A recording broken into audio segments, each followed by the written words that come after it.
Good morning. It's another beautiful day, another beautiful time for us to talk about business, for us to talk about finance and economic issues all around the world. It's early exchange, and I am Femi Ayodele.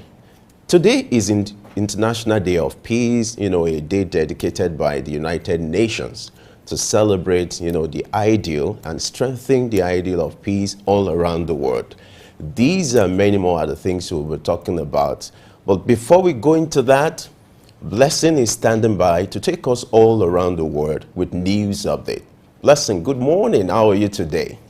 I'm very well, Femi. Good morning. Thank you for joining me on the Morning News Update. I am Blessing Aiche, your guide through today's news bulletin, where we explore an array of stories that span the globe, highlighting the pivotal role of development and cooperation.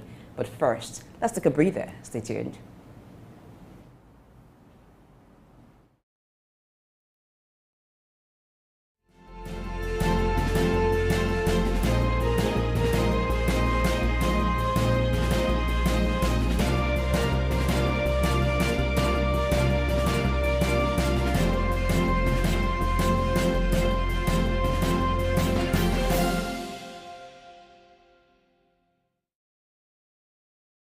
Thanks for staying tuned.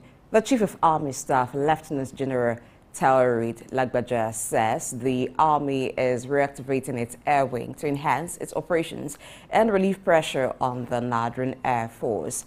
Lagbaja disclosed this to newsmen shortly after addressing participants of Senior Course 46 of the Armed Forces Command and Staff College, AFCSC, Jaji. He added that the initiative involves the acquisition of helicopters that will provide crucial support to troops during patrols and operations, allowing NAF to focus more on high operational and strategic demands. While stressing the collaborative spirit between the Army and Navy, Lieutenant General Lagbaja noted that such cooperation aligns with global military practices, where the Army maintains integral helicopters while entrusting strategic requirements to the Air Force. Meanwhile, Nigeria has welcomed back 155 of its citizens who had been residing in Libya. The returnees, consisting of 14 males, 110 females, 23 children and 8 infants, were airlifted back to their home country through a coordinated effort between the federal government and the International Organization for Migration, IOM. The reception took place at the cargo terminal of the Murtala Muhammad International Airport in Lagos, southwest Nigeria. The Federal Commissioner of the National Commission for Refugees, Migrants and Internally Displaced Persons, Mr. Alexander Uturu, who welcomed the returnees, praised the seamless collaboration between various government and non-governmental agencies involved in the repatriation exercise, and that the returnees would be integrated into the Commission's programs and other reintegration initiatives. After the reception, the migrants has taken to the Lagos State Emergency Management Agency, Lasema Camp, where they would receive temporary shelter and onward transportation assistance to their final destinations. In another development, in the pursuit of economic growth and international competitiveness, the Director General of the Standards Organization of Nigeria, SAN, Farouk Salim, has advised manufacturers to standardize their products and ensure quality assurance to boost economic growth, particularly in promoting exports. Salim stated this during a one-day general sensitization workshop organized by SAN with the theme Promoting Exports and Economic Growth via Standardization and Quality Assurance in Akwa Ibom State. Speaking on the importance of embracing international best practices for Nigeria to progress and compete on a global scale, Akwa Ibom State Coordinator of SAN, Lawa Ismaila, noted that adhering to standards would open doors for businesses, create jobs for youth, and prevent Nigeria from becoming a dumping ground for subpar goods. Delivering a sensitization lecture, Enebi Omusheyu, director of the Nigerian Metrology Institute, says standardization is crucial for international trade as it enhances quality assurance and fair competition. In a bid to boost the socio-economic well-being of Nigerians and promote locally made products, the Ooni of Ife, Oba Eniton Ogunwusi Adeyeye, has allocated 250 million naira to support micro and small medium enterprises, MSMEs, in Osun State through his business support initiative. This funding, revealed by the Managing Director and Chief Executive Officer of Ojajamo, Orioye Gbashi Shimori, will help to foster modern trade and improve the socio-economic conditions of Osun State residents, particularly in the ancient city of Ife. According to him, the initiative established in 2022 has already assisted over 350 MSMEs in Osun State, offering them market access, compliance training, and empower local businesses by stimulating economic growth. And moving now to Zamfara State in Nigeria, Governor Daudu Lawal of Zamfara State has reaffirmed his administration's commitment to prioritize adequate funding for the education sector. He revealed this at the 23rd matriculation ceremony marking the induction of 2,369 newly admitted students into Zamfara College of Arts and Science, Zakas in Gusau, the state capital for 2023-2024 academic session. The governor noted the vital role played by Zakas in providing quality education and highlighted their institution's effectiveness in fulfilling its educational obligations over the years. According to reports, Zakas, comprising various schools, including science technology, legal studies, art and humanities, mass communication and information, preliminary studies, and IJMB, continues to contribute to the development of human capital in Zamfara State. Now, before we return to more news from outside Nigeria, let's go on a quick break.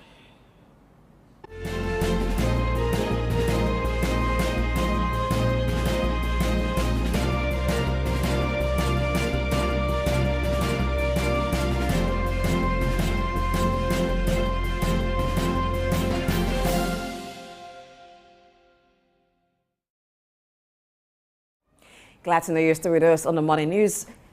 Italian Prime Minister Giorgia Meloni's party has faced opposition as two parliamentary committees rejected their latest proposal aimed at protecting borrowers struggling with repaying their bank debt.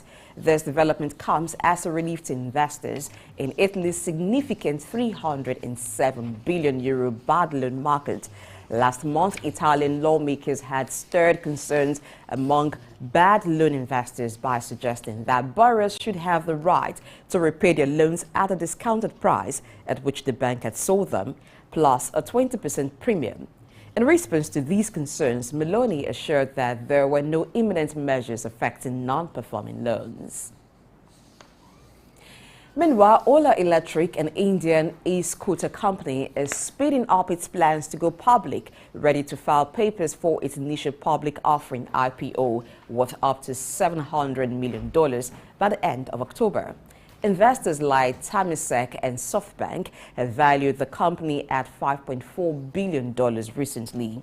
In an email to its bankers and lawyers, Ola Electric stressed the importance of meeting a tight 5-week deadline for the IPO, codenamed Project Himalaya. This request was, however, unusual, as most Indian companies going public don't tell their senior bankers and lawyers not to take time off. Once the IPO papers are submitted, India's markets regulator will review them, but the actual listing might still be months away. Ola Electric is aiming to conduct IPO roadshows in early January or February 2024 and is looking to take advantage of the growing market for e-scooters in India, where they hold a 30% market share. However, it's important to note that Ola Electric is currently operating at a loss, with an operating loss of $136 million on revenue of $335 million in the fiscal year ending March 2023.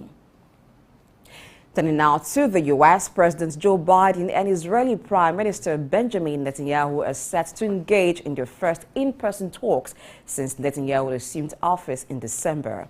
The meeting is slated to take place on the sidelines of the UN General Assembly in New York, as Biden initially head off an extending an invitation due to concerns over Israel's judicial overhaul and settlement expansion in the occupied West Bank. While Netanyahu had anticipated an earlier U.S. visit, Biden's resistance to an early meeting led to an eventual sit-down with Israeli President Isaac Herzog in July to commemorate Israel's 75th anniversary. The United States will continue talks with Israel about the meeting. And now we move to Saudi Arabia, where the country has potentially coupled with a defense pact between Washington and Riyadh. Although such discussions are ongoing, a White House meeting between Biden and Netanyahu remains possible. Let's go on a quick break and continue with stories from other parts of the globe.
You're still watching the Morning News. Report from India says the country has issued a warning to its citizens in Canada and those planning to visit, urging caution amid escalating tensions between the two countries. The dispute centers on the murder of a Sikh separatist leader, with Canadian Prime Minister Justin Trudeau suggesting possible involvement of Indian government agents. India's foreign ministry cited growing anti-India activities and politically condoned hate crimes in Canada, advising Indian nationals, especially students, to exercise extreme caution due to the deteriorating security environment. Canada has the largest population of Sikhs outside India, and the Indian government has long been concerned about Sikh separatist activity in Canada. The United States has pledged $225 million investment to support emerging democracies worldwide as a response to the increasing threat posed by the rise of autocratic regimes. Secretary of State Antony Blinken and Samantha Power, the head of the U.S. Agency for International Development, announced this initiative during the UN General Assembly event. According to reports, a portion of this financial commitment, amounting to $110 million, will be directed towards private sector projects in Nepal to bolster Nepal's political stability, focusing on small business support and sustainable transportation. Furthermore, the remaining $145 million of government funding would target job creation, accountable public finances, and other vital aspects of democracy. A multi-brand automobile company has revealed that 24 engine types in European vehicles manufactured since 2014, amounting to a total of 28 million vehicles currently in operation, are compatible with advanced drop-in e-fuel. Notably, these vehicles can seamlessly adopt this environmentally friendly fuel without necessitating any modifications to their existing powertrains. This revelation stems from a comprehensive testing process carried out at Stellantis technical facilities situated across Europe. This evaluation, an alternative e-fuel provided by Aramco, a prominent global energy and chemicals corporation, was employed. E-fuels, known for their low carbon composition, are synthetic fuels generated by combining carbon dioxide sourced from the atmosphere or industrial origins with renewable hydrogen. The adoption of such low-carbon e-fuels holds significant promise in terms of reducing carbon dioxide emissions associated with conventional internal combustion vehicles, and these reductions could amount to a remarkable 70% or more over the entire life cycle of these vehicles, representing a substantial environmental improvement compared to conventional fuels. And that story completes the morning news. Thank you for watching. I am Blessing Aiche. Please stay tuned for analysis on Early Exchange.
Glad to have you join us on Early Exchange. It's time for news analysis now, where we review all the headlines trending as far as the business world is concerned.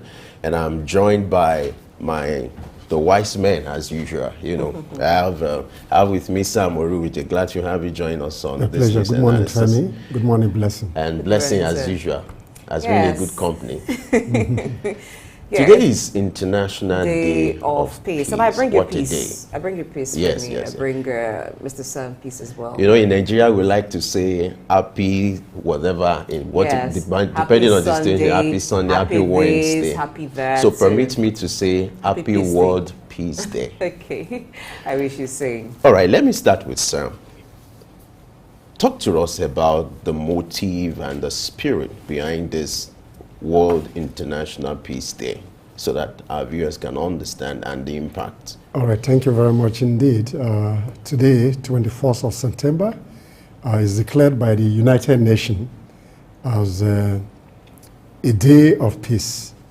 And this year's theme is Actions for Peace, our ambition for global goals.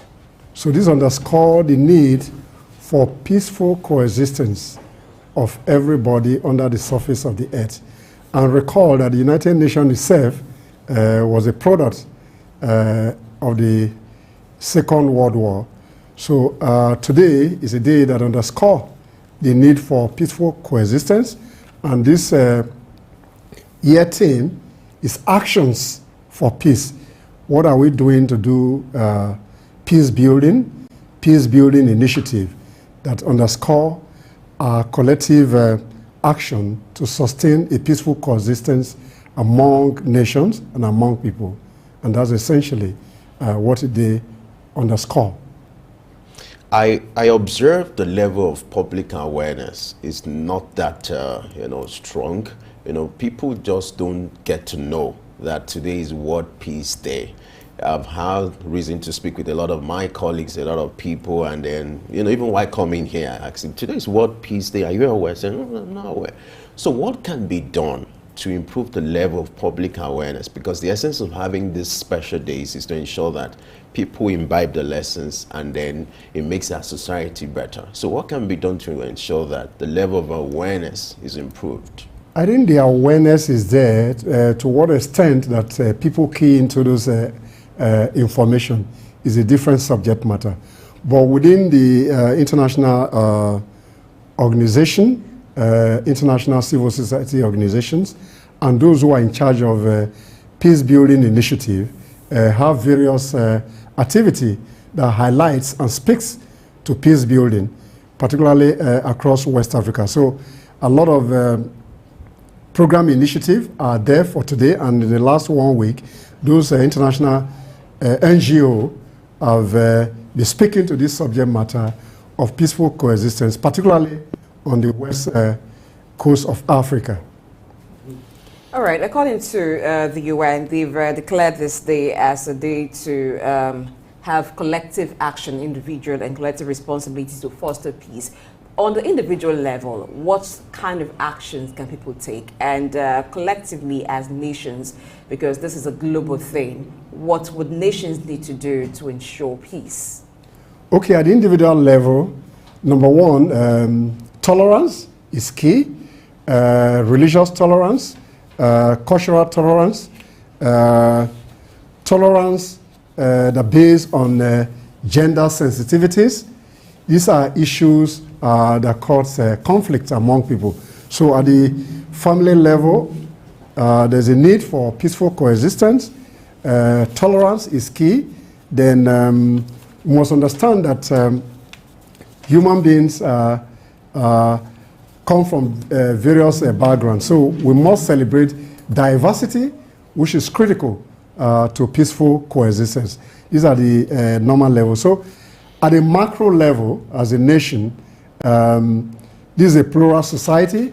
Government must, out of deliberate policy, find a way to promote peace, and the National Orientation Agency has a big responsibility in this area with a view to fostering peaceful coexistence among various ethnic nationalities that make up the country called Nigeria. That's at the national level. At the global level, the actions for peaceful coexistence is equally very important, that the sovereignty of nations must be respected so that people don't go across borders and foment trouble. And at the end of the day, we are driven by conflict, particularly in Africa, where you have strong men who are leaders, and we use this opportunity of actions for peace, for global, a collective ambition for global goals, that we can sustain a peaceful coexistence among various nations. Talk to us about some of the strategic, steps nations in Africa, as a continent, can continue to implement in order to sustain peaceful coexistence. Diversity shouldn't be a challenge, but it should be a way for us to appreciate our specialty and peculiarity. Talk to us about some of the strategic steps that should be taken towards ensuring that peace and unity becomes the order of the day as far as Africa is concerned. I think number one is justice, the rule of law. Nations, out of necessity, must pursue the rule of law so that justice is served to citizens. Number two, good governance, very important. Then we need to build institutions beyond individuals, particularly in Africa, where you have strong men at the end of affair.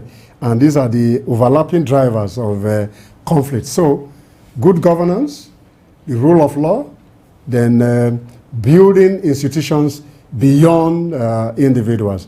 this will help to heighten peaceful coexistence within Africa.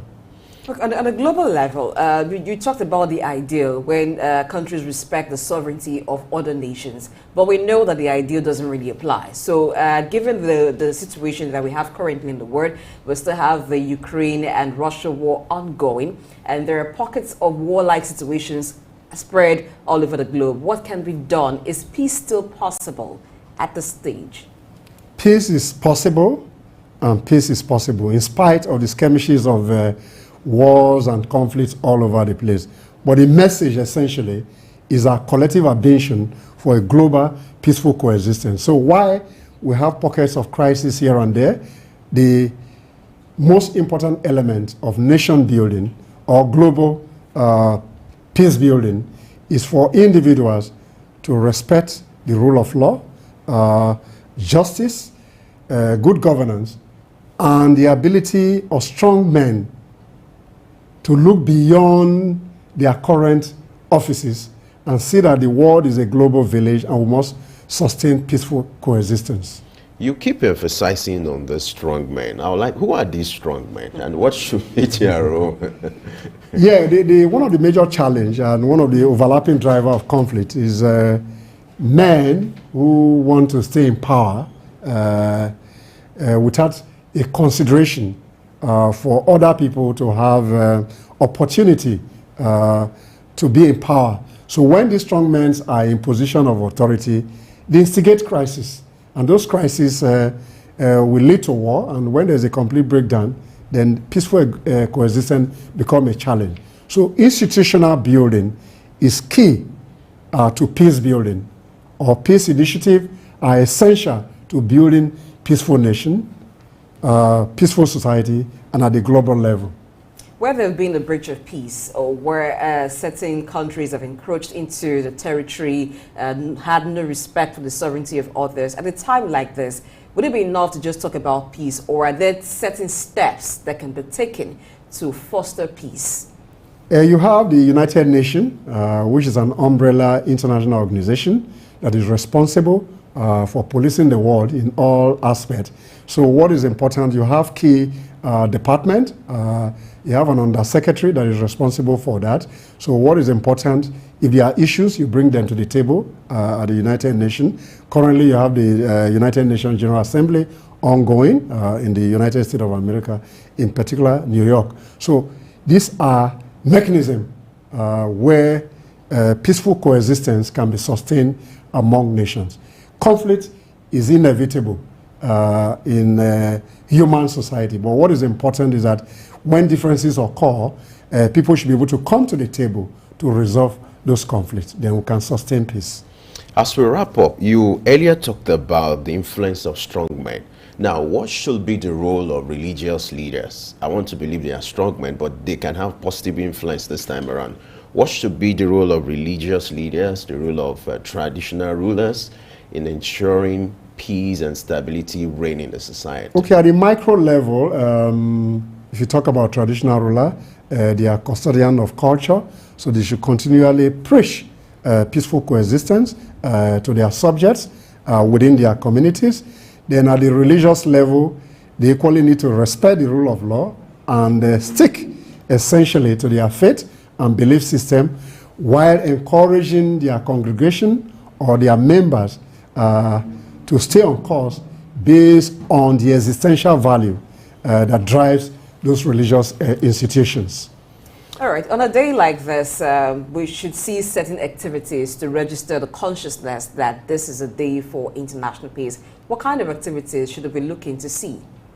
You have the international civil society organizations who are having various seminar role played to reduce peace. I know there are a lot of activities in Abuja today, even in Lagos, various agencies, trying to see how we can build peace through various dialogue and initiative that sustain peaceful coexistence. And today is the day that we must take action to sustain a global peaceful world. What a way to wrap up this discussion on International Day of Peace. Sam Horubije, thanks for sharing your thought on this subject. My pleasure always. Thank you. All right, we'll go on a short break now. When we return, we'll continue with our news analysis, talking about business news trending around the world. Stay with us.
It's early exchange, and we're still looking at news, trending across the world. And we're being joined by another wise man. That's our in-house analyst. Idauza, glad you have been joining us once again. Good morning, blessing. Good morning. Good morning, You're looking sir. bright, Good morning, as Nigeria. usual, as you've always done. Yes. Oh, yes. And we need to say happy International Peace Day Day. of Peace. Because Oh we yes, said without that to peace there Sam, cannot be yes, progress. at all. So we And started. I'm happy that we are making some progress. Great, Yes. great. So we started our news analysis with the International Day of Peace. So let's continue with the news about the president ringing the closing bell at NASDQ in New York, a key moment in the executive business dialogue fostering economic ties between the U.S. Chamber of Commerce, Nigerian Exchange Group, and Nigerian Investment Promotion Council. Yesterday, our president made history. Idauza, being the first president to do that. How remarkable is this? I think it's quite awesome. And in the last few months, seeing the president taking the lead on how to actually woo investors to come to Nigeria to do business, for me is quite remarkable. And of course, being the first black African president to be at the closing bell of NSDAQ yesterday is also very, very significant. And of course, the president used the occasion to tell the business community in America that Nigeria is open for business. not just open for business, that all the bottlenecks that have made business either difficult are being now removed. That, of course, we have ended subsidy, the floating naira is on, and people who come to Nigeria to do business, they can bring in their money and take their money out at any time. And that promise was quite significant. Because if you look at the real reason why a lot of people are not coming to Nigeria, especially in the last 8 years, was the difficulty in repatriating profits. So you do business in a country and you cannot take your money out. And these have really hindered the inflow of foreign direct investment. Because anybody who's coming to Nigeria to do business want to make profits and take it back home. But here the president was there at the closing bell yesterday and he said, Nigeria is open. You can come here, do business, make profit, take it back to your country. All those bottlenecks are being removed and we are ready to be as competitive as any country in the world. Yes, and I think that the president being given the opportunity to ring the closing bell at NASDAQ shows the respect that the international community, particularly US and NASDAQ, has for President Tinubu, because it wasn't just a thing of coincidence or let's just allow him to do this. It must have been as a mark of honor to say that, oh, we appreciate you. And over the course of the meeting, the discussions that have been on the table, there's been respect from one side to the other to say, I respect what you've put forward. And so it's very good. And I like the fact that his visits are very intentional. It is not just a visit to say, oh, I'm the new president of Nigeria, so I'm just going around to show my face. He's going into certain areas where there are plans to attract business opportunities to Nigeria. Now, this is very key for the capital market because in July 2023, the capital market, the NGX recorded a decrease in foreign investment. So meetings like this, the president being at NASDAQ, gives the NGX the opportunity to put forward to investors certain companies that they can invest. It's like, oh, we've had a decrease, so this is an opportunity for us to talk about you coming back and investing. And so as a Nigerian, I can't just help but say I'm proud of what President Tinubu has done in this regard. In the past, when we see our presidents traveling out of the country, Nigerians are worried that you're spending taxpayers' money globetrotting, so to speak. But this cannot be said to be globetrotting. It's a necessity, and it's a very key one, and I like how intentional it is. Yeah, we're days and weeks to come, we will be seeing the fallout of these meetings, because I know that they are very critical private meetings that also will speak to the economy and see how many people can begin to regain confidence in the economy of Nigeria. And then, of course, we also expect some boom in the Nigerian Security Exchange Commission as a result of this very important assignment that the president went to do. Yes, it was a General Assembly meeting, but of course, the president is concerned so much about how to drive the economy of Nigeria to see how we can collectively, as a nation, begin to enjoy prosperity that comes from business successes. That's great. Our president is making us proud. Yes. And we hope he will continue in that light. All right, let's move on. Nigeria has welcomed back 155 of its citizens who has been residing in Libya. The returnees, consisting of 14 males, 110 females, 20 children, and 8 infants, were airlifted back to their home country through a coordinated effort between the federal government and the International Organization for Migration. We had 155 Nigerians. You know, in this age where Japa is the trend, is popular, I'd expected, you know, people to have gone to the usual places, UK, US, Canada. That's what's in the vogue. Oh, but these are trapped. These people had gone to Libya. They are trapped. They didn't travel there recently. They are not going to Libya. They are actually looking for backdoor into Europe. That's the real truth. So you see, a lot of all these people, they see it easier to use the back door to cross the body of water into Spain or Italy. But you see, this very illicit trade has been on for a very long time. And so you see between Libya, you have a whole lot of Nigeria, and many of them have even lost their life because of the torture, because they are all illegal activity.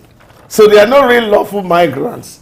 And I think this speaks to the fact that we really need to enlighten our people that there's no green grass anywhere.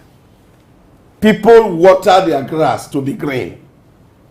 And if we don't deliberately do this as a people, we will continue to see this happen from time to time, because this, of course, is a cost to the nation. Because by the time you are living there and the nation look irresponsible, but the truth of the matter is that you really don't consult the nation when you are doing these illegal moves. And I think our young people must realize that those countries we want to go to, in Europe, in America, in Asia, were built by their citizens. And we have a responsibility as a people to build our own nation. We need to be able to unleash our creativity to see how we can use it to better the life of our people. Now, a whole lot of suffering has gone in here. A whole lot of torture.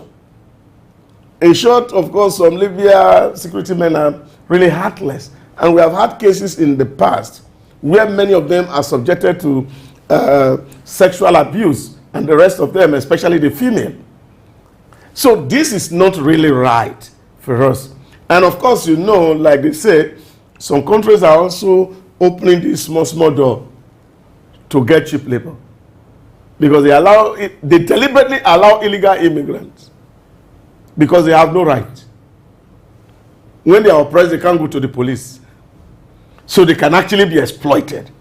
And I think our people must be educated that if they need to even travel to seek greener pasture, they should do it legitimately, rather than subject themselves to this kind of treatment. Yeah, and this should also go to those who are planning to embark on such a trip, that it's not worth it. It's not worth it at all, because the trauma that comes from such experience, you really can't imagine it.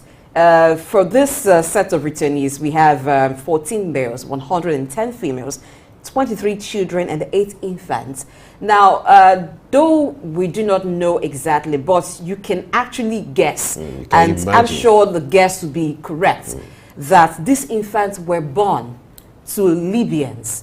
These infants were born by women who were subjected to all forms of sexual exploitation and torture, dehumanization.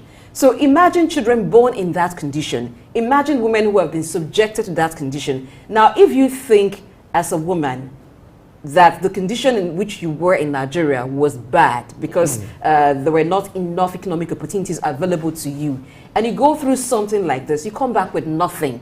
Imagine starting, this is not even from square one, as they say, it's square zero. Because you have the traumatic experience to deal with. You have a child to cater for in addition to yourself. And then you're also trying to find your feet back. So it's not a worthwhile experience. It's not a worthwhile venture. While people want to seek opportunities, while people are desperate, there's a way you can turn your desperation into creativity. The money with which you embarked on that trip, trying to cross from Libya to whatever country and then to Europe, couldn't you have started something with it? Yes, you may have 1 or 2 success stories, but how many are they? How many persons live to tell the ordeal that they go through? I have seen firsthand returnees tell their story, and I bet you it is not a good one. It's not one that you even want to listen to. Yes. You see, I think it was sometime in August. I was in the UAE, and I came out in my hotel, and I saw my friend, and I said, "What are you doing outside?" And he said, "Look, I just saw 2 young Nigerians, one 16, the other 21. And I said, "What are they doing?" And he said, "Oh, they are coming to hustle." I said, "Hustle what? In a hotel this hour of the night, 2 a.m.? So, having to interact with these young ladies, they discovered that they have a Nigerian who actually brought them to UAE for prostitution. And they send them out, collect their phone, collect everything that belongs to them to go and stay outside. And this is the same exact thing we spoke about the last time we're talking about slave trade and slave trading. And I think we also must be able to identify some of these people who are trafficking in humans. Many of them are Nigerians, selling fellow Nigerians to sell slaves. This is dehumanizing, is not acceptable. And I think Nigerians should make even a very serious law that these people, when they are caught, they should be made to face very serious consequences that will deter others who even subject to the extent that they even take their pants and take their body part, their hair, to native doctor to threaten these people so that they cannot even speak out in this terrible state that they find themselves. And I was saying, the lady was saying, oh, they took them to somewhere in Sharjah to even go and give them to secret court boys to threaten them that if you misbehave in this country, your life will be gone. Young girls who should be in school, and they are being exploited in the name that, come, I'll take you to abroad. The parents, so that are not left out in this circle of blame, because some parents encourage it. Because you've seen the child of your neighbor or someone you know travel through such routes and they made it. Do you know what they had to go through? Do you know how they were able to succeed? Now, even if they did, maybe by a streak of luck, we'll just be lucky. So it's something that we all must worry about. It's something we all must discourage at every level. The media will do its job, as we're doing, by talking about it. But then it rests on the society to take the decision and say, we will not encourage this. If you go to certain motor parks in different parts of the country, you will find these people still wanting to board at nighttime. That's what wanting amazes to travel. me. Yeah. It doesn't discourage them. It's like people don't learn from the experiences of others. They want to test the waters first and know what it's like. That's if you live to tell the story. Yeah, but you see, I was talking to one of my friends yesterday, and he said to me, you see, if you can't make it here, it's likely going to be difficult for you to make it elsewhere. You see, because even there, what we talk about, many people really cannot survive the rigor of work to really be prosperous. I've seen Nigerians across, and you'll be wondering, oh, this person is also abroad, because not everybody is as lucky. And I think we must continue to, say these things so that people will learn the lesson that we can really prosper and live well here, where you have all your rights, where you have all your liberty. Especially that body of water they are crossing into Spain, a lot of Nigerians have lost their life. Boat accidents inside the water. And they are also thinking, and of course, they are chasing them here and there, and it's not really what a human being should experience. We welcome them back to Nigeria, and we hope that they have learned some good lessons, and then, of course, make their life meaningful to their families. And we hope with this example, it will deter others from taking this route, because it should be a good lesson. All right. Let's move on to the story on the Standard Organization of Nigeria, where the Director General of the organization has advised manufacturers to standardize their products and ensure quality assurance to boost economic growth, particularly in promoting exports. Now, the Director General is emphasizing on the need to standardize products. The Standard Organization of Nigeria is officially designated to oversee that task. Talk to us, how has SON been faring when it comes to ensuring compliance to standard and then quality assurance in Nigeria? Well, I don't know how SON enforces their mandate to ensure that goods produced in Nigeria meets some certain level of standard, which is very important, and that's also what guarantees our competitiveness. You see goods that are produced for Asia, you see goods that are produced for Americans, you see goods that are produced for Europe. They have a uniform standard. And I think SON needs to really up their game. because there are a whole lot of substandard products around us. They are everywhere. And this is because, again, whether it's the chick before the hen or the egg before the chick, really you can't tell here. Because it also speaks to the real concern of people. And I feel that a whole lot of things should be accessible. I don't know how accessible SON is as a standard organization. And I don't really think that it should actually be a revenue center. Just like NAFDAC, where people find it very difficult to be able to get a number to run a business. Now, if I want to do a small business that will cost me like 200,000 and I need to cough out 500,000 to go and do NAFDAC and then cough out another money to go and do some, I will better hide under my shed and do it without getting a number. And I think these are issues that, of course, also SON must also address critically, because the issue of standard and quality is very important to a nation. Because these issues are not really with the multinationals. They are more with SMEs and small-scale producers who are not able to access these services. I was speaking about 3 days ago with a Rwandi, and we're talking about e-governance, and he was talking to me, and he said to me, he said, look, any service, for example, a citizen want to get from Rwanda with a USD code, they access it. And he even told me and he said, you want a passport as a Rwandi, you don't need internet, it's a USD code. You send that USD code this afternoon, tomorrow afternoon, your passport is ready. And I think this is where the government in Nigeria need really to embrace technology to drive this process. Because if people can access these services, we don't need to do this campaign a lot. Because if you don't make it too expensive for people to access, you see you get to that point where people get to want to register, they send their code, then of course the agency come to inspect and be sure that the quality and standards are met. So you have a win-win situation. But when you make access very difficult, of course citizens don't know how to get to you, and they are producing their thing locally, and then of course endangering the life of fellow citizens. So I think some need to really do a lot in terms of accessibility. Yes, and I think even the number for NAFDAC that is given, it should be, the way to verify that number should be made public to everybody, and it should be something that is easy. Because you find a product carrying NAFDAC number, how do you know that number is genuine to begin with?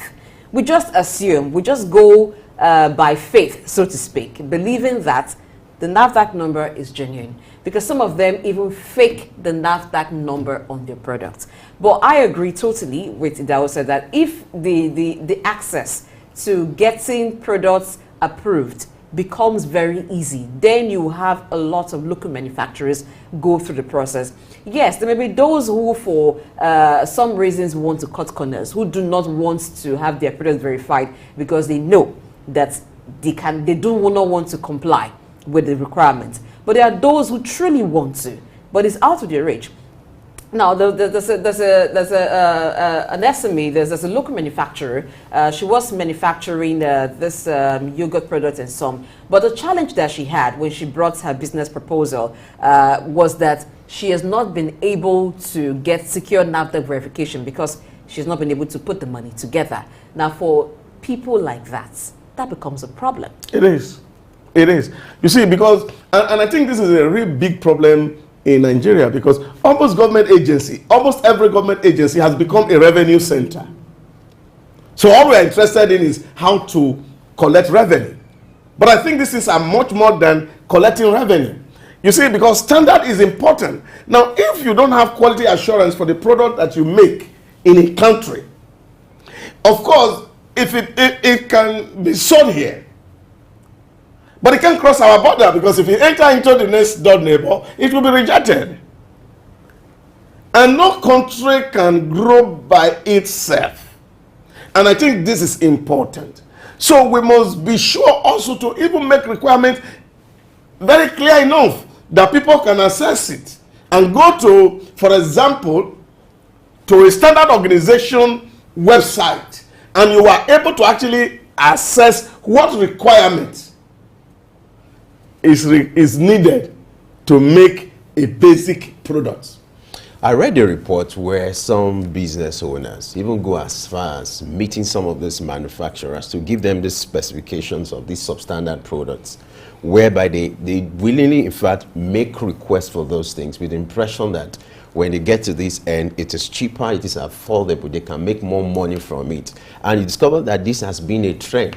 This is why this is a wake-up call to the Standard Organization of Nigeria, not just in the name. Of course, that organization is doing its best, but there's still more to be done to ensure that people comply to standard, because you can't compromise standard when it comes to safety, when it comes to health, when it comes to well-being, because in the whole, it makes us look as if we're a disorganized organization. And that's why it's important for the agencies that are involved to do the policing.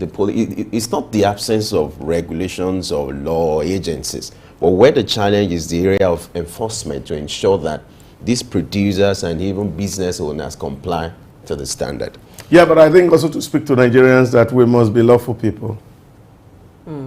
We should not be lawbreakers. Yes. Yeah, that must sink into our head, that what exalts a nation is righteousness. Sin is a reproach to any people. And where there is sin, because there is law, the enforcement of the law will whip people back in line. I think we should straighten, we should get maybe a bigger cane for the sinners. Oh, yes.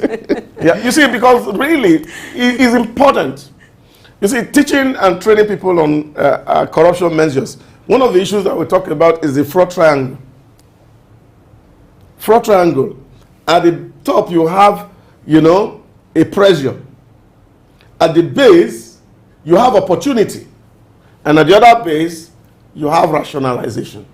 Now, if person is under pressure, and then, of course, he has an opportunity, the next critical question to answer is, if I do it, what's the consequence?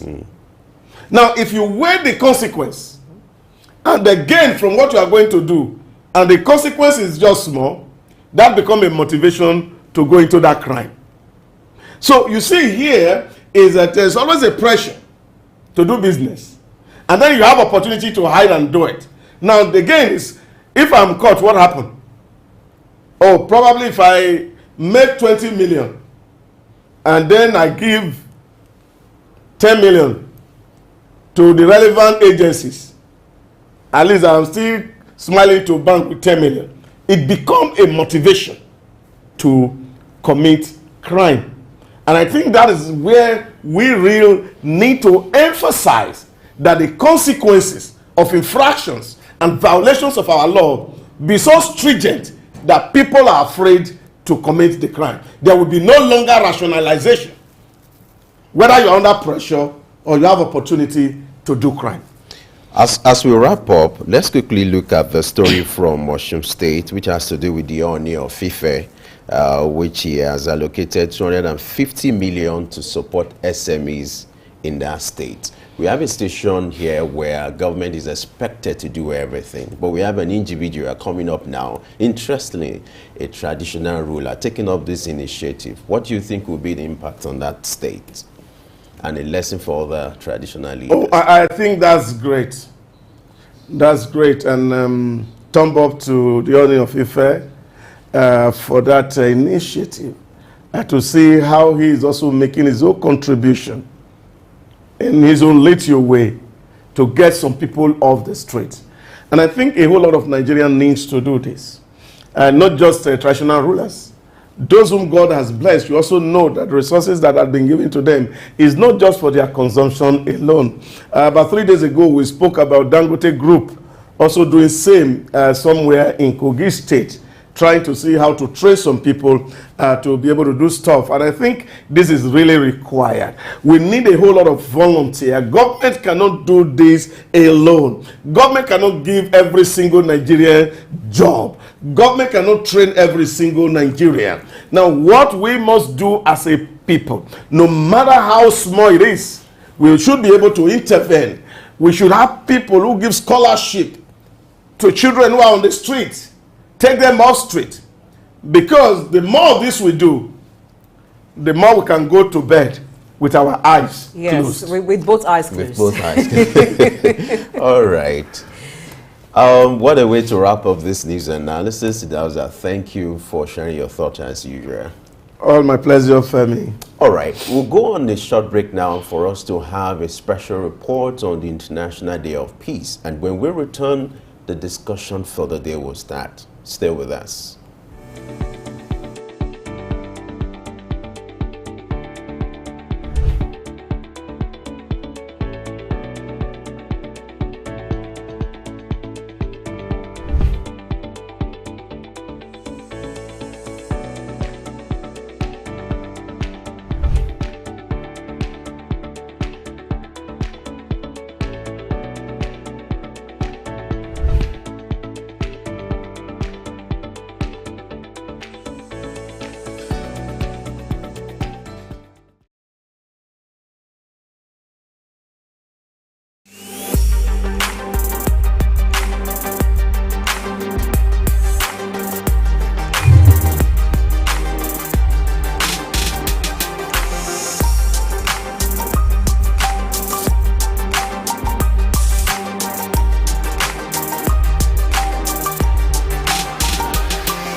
Every September 21st, the world comes together to observe the International Day of Peace, a day dedicated for fostering peace and encouraging dialogue among nations and communities.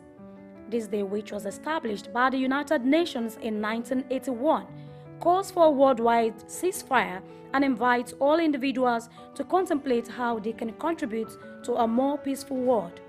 It serves as a reminder that peace is not just the absence of conflict, but a shared responsibility that necessitates collaboration, understanding, and empathy. This year's theme for the International Day of Peace is Actions for Peace, our ambition for the global goals. In the wake of persistent global conflicts, we are reminded of the urgent need to prioritize peace and unity. In many parts of the world, conflicts and unrest continue to plague nations, causing immense suffering and hindering progress. Addressing these challenges and working towards resolution through diplomacy, dialogue, and mediation to rebuild and recover becomes imperative. Nations and leaders must engage in open communication, listen to all parties involved, and seek common ground for reconciliation. Also, promoting education, economic development, and equitable opportunities can help address underlying grievances and foster stability within these nations.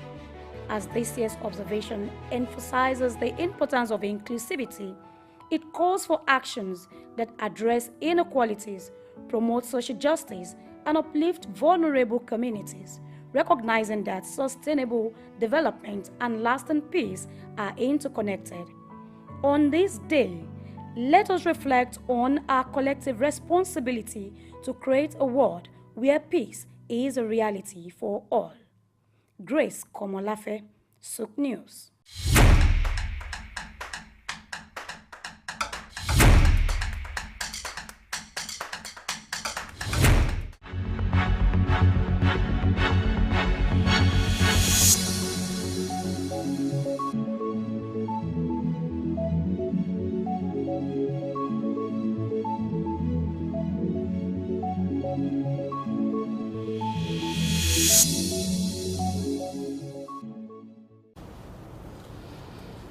All right, it's still early exchange, and as you know, our duty here is to have the great discussion that will help to shape government policy and set agenda. And today we're looking at the aviation industry. We're looking at what should be the roadmap, what should be the task before the new ministers, and particularly we're looking at infrastructural development when it comes to the aviation industry. And to shed more light on this, I have Idahosa. He's still with us. You know, he has been with us since we started this show, and he's still here with us. Idahosa, glad to have you join us once again. All my pleasure. Great. So let's set the ball rolling with this. Talk to us about your assessment. You've been to the airport in recent times. You've had cause to travel. Talk to us about your assessment of the level of infrastructural development, or if it is the other way, based on your impression. Talk to us about your observation, your assessment of the level of infrastructural development as far as Nigeria airports are concerned and the facilities when it comes to the aviation industry. You see, it's not just about the aviation industry alone. It's to put it holistically, to look at the infrastructural gap or deficit the nation suffer at the moment, which is so massive. There are various estimates that put the kind of investment that the Nigerian government will need to put in place to be able to bridge this gap in the next 30 years. Augusto and Co. put it at about 3 trillion, and Nigerian integrated infrastructure development put it about 2.3 trillion. And that will require that Nigerian had to spend up to about $50 billion annually in the next 30 years to be able to provide the kind of infrastructure that you really need. And it's mind-boggling when you go to other countries of the world and you see, because it's not just the airport alone, it's also access to the airport. Because if you're opening your door, for example, to other countries of the world, they're going to come into your country. And as they are coming into your country, they're not going to stay in the airport. They're going to go around city, move around. How do you move intercity? You see in other countries where train stations are built directly to the airport with good lifts. And you have a lot of basic infrastructure that are working. And some of all these things we are still struggling with it. And you go to some airports, you're seeing about 5-story, 6-story building from down. And parks are allotted where cars can come in for arrival. And you don't really see too much of traffic because it's well built. You just need to travel out of Nigeria, you will be sweating at Murtala Mohammed International Airport here because the facility is small, very small. So we need a lot of investment in that sector. If the kind of picture that's been painted in terms of government really making Nigeria a destination for investment, we will need to put money. what is currently on our airport at the moment is nothing really to write home about. Okay, talking about investment, where will these investments come from? We know that government already is overstretched with the budget that it has and the things it needs to do. So where will the investments come in? Are we looking forward to, or should we be looking forward to some public-private partnership in terms of investment for infrastructure for Nigerian airports? You know, one of the things I remember last year while we were having to train procurement officers across Nigeria, one of the models that we actually saw, we prescribed is using, you know, depending more on OPEX than on CAPEX, because the government really cannot have that muscle to do some of these things. And that's why the model the global community has prescribed is public-private partnership, where government had to partner with other people who bring in their money, invest in this basic infrastructure, and they are able to actually create that ecosystem where they can make profit. So it does not need Nigeria to be the owner of the airport, for example. You travel to Heathrow, for example, in London. It's not owned by the London government. The King of Qatar is the owner of Heathrow as we speak. So I think we can also borrow some of all these models where we have to make other people to come put money in the system. So if you get to Heathrow, you see one very fantastic facility put in place, but the current owner is not United Kingdom. It's owned from somewhere.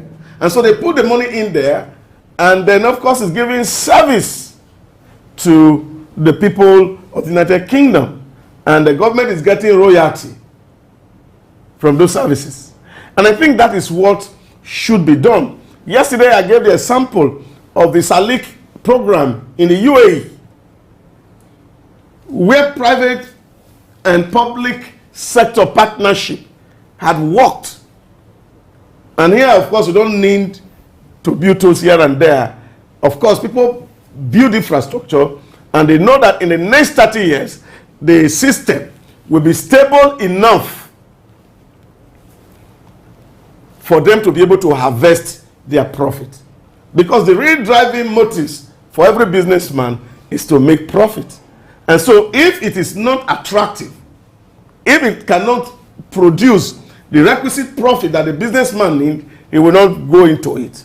And this is why really we need to invest a whole lot.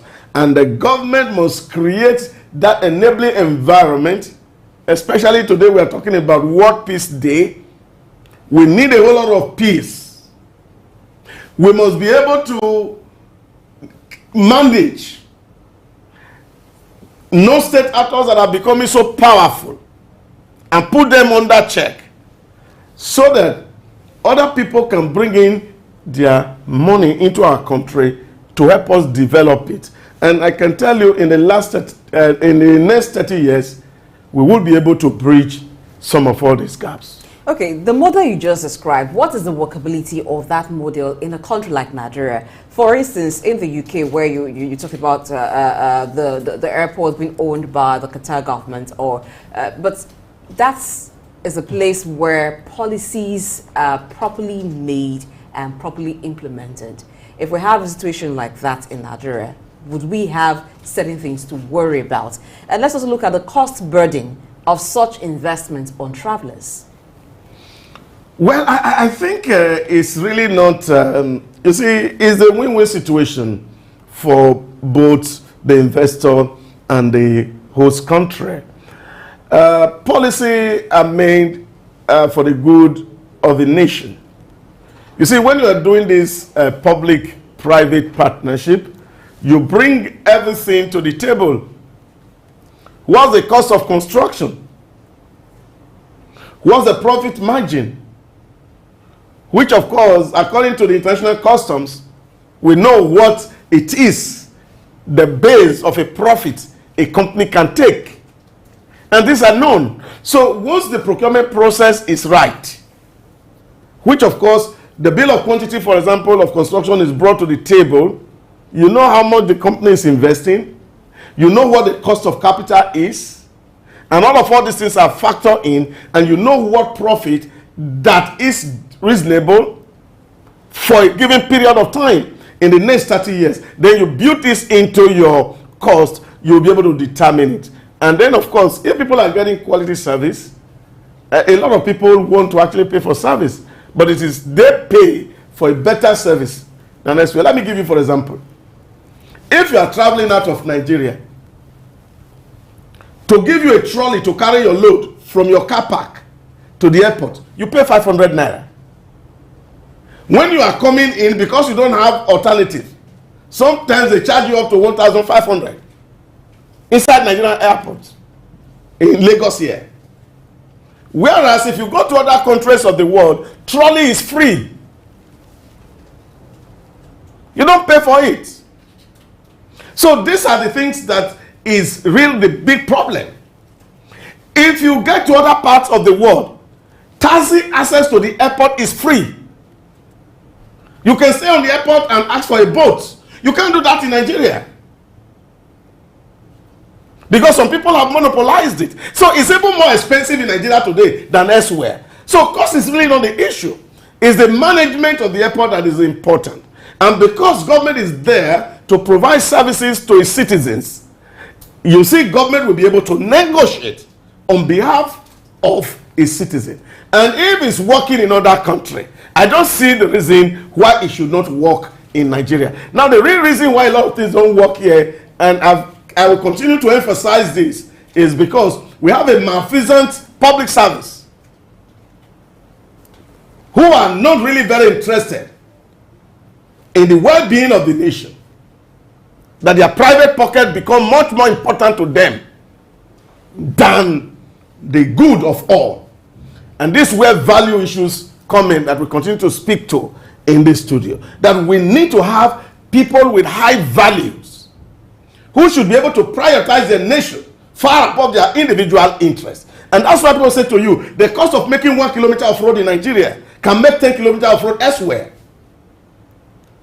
Because of our invoicing, inflation, people are factoring in their personal gain into what should benefit the nation. And I think at where we are now, at this critical juncture where we find ourselves, we must begin to have people who are patriotic enough to put the interest of the nation and bargain very well on behalf of the nation, so that we can have the benefit of services that others get elsewhere. Another factor we need to look at is the maintenance culture here.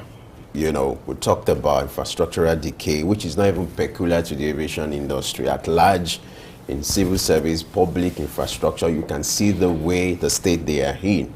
Now, what do you think can be done to change the narrative? You earlier talked about our value system, and then talk to us about the need for this maintenance culture, for it to be imbibed at a larger level, whereby you see public properties or properties owned by government have been given the right attention that it ought to be. You know, I say this everywhere I have opportunity to speak to people. In my village, for example, if you are going from your village to the city and they want to pray for you, we are not going abroad. You leave my village, you want to go to Benin, and the elders want to pray for you. They will say, if you serve the white man, you will get benefits. What does this tell me? The mentality that the public infrastructure, we don't see it as our own. That again speaks to what I mentioned yesterday here, PPAK's thesis on the theory of the two publics, the primordial setting and the civic public. That there's no allegiance to the civic public. We see it as a cake to be plundered.